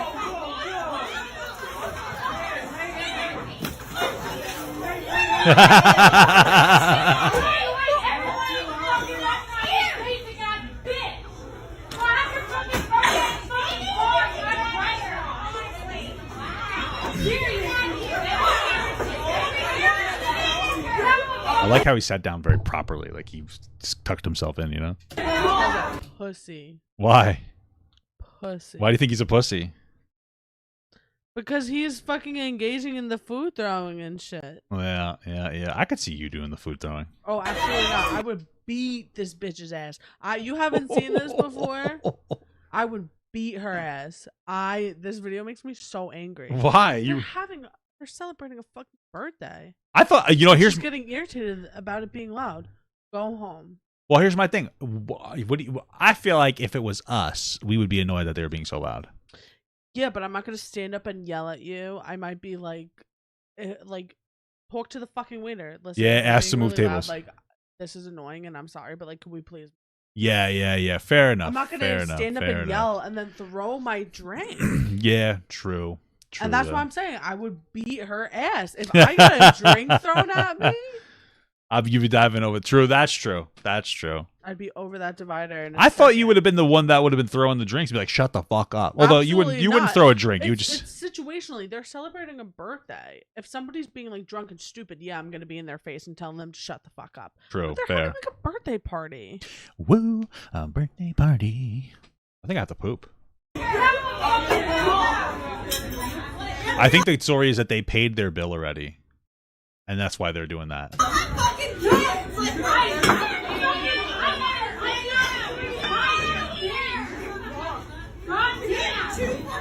Damn, I feel bad. The waitress doesn't want to get involved, but you got to be like, "Yo, get the fuck out." And he threw his shit in that girl's face. Oh like, yeah, right in front of him. I would have smacked him. Damn. Yes. I'm just following your lead in public. I would never do this. So if you were the one, I feel like if I would have thrown myself in this situation, like you would have been mad at me. oh yeah, I would have been like, just shut the fuck. Yeah, I would have been like, maybe it's not worth it. Like, let's just move or something. Well, that's what we would have done. We would have just moved seats, or we would have left the restaurant. I would have just been like, hey, listen, they're too loud. Like, I want to get the bill and get out of here. This is like really too, you know. True. Somebody in the chat did a good point. Maybe this is his one chance to yell at a woman. Ever think about that? Fucking hour while you bitches scream through here. And if you have the fuck up, did you want to fucking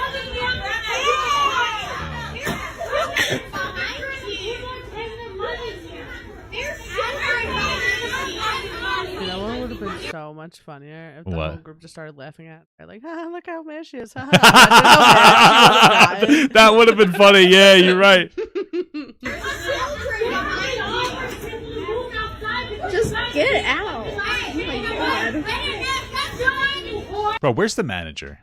You know, I where's, think green shirt. you think so? Yeah.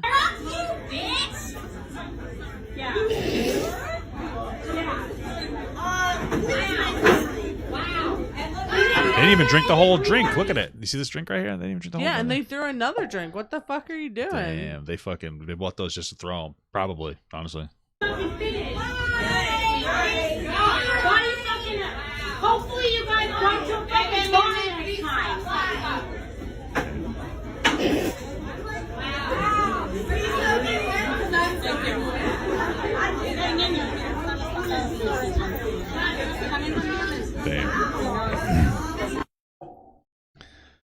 That's wild, though. You saw this already, huh? Oh yeah, I saw this a while ago. Oh, oh, this is old. I was just wondering what you thought about it. I would have been like, damn, those people are annoying as fuck. I wouldn't. If I was not involved in either party, I would be yelling at her too. Both of them? Yeah, like how the girl's recording. Oh. Like I would have been yelling at that white girl. Oh, okay. I hear what you're saying. That makes sense. All right. Hey, at least I got paid. Yeah. All right. Well, we had a fun stream. Nice. Okay, you're supposed to go to the. Okay, you ruined the whole fucking. You ruined it. Yeah, put it up. Anyway, that's it. That was the show for the week. I had a lot of fun. Next week we will be doing excuse me. What the fuck am I saying? Next week we're probably going to stream on Friday instead because we're going on a weekend vacation. Woo-hoo. So anyway, guys, we appreciate you. We love you. Thanks for stopping by. Bye. Love you. Bye. Remember, we got to give them like a few seconds because there's a little stream delay.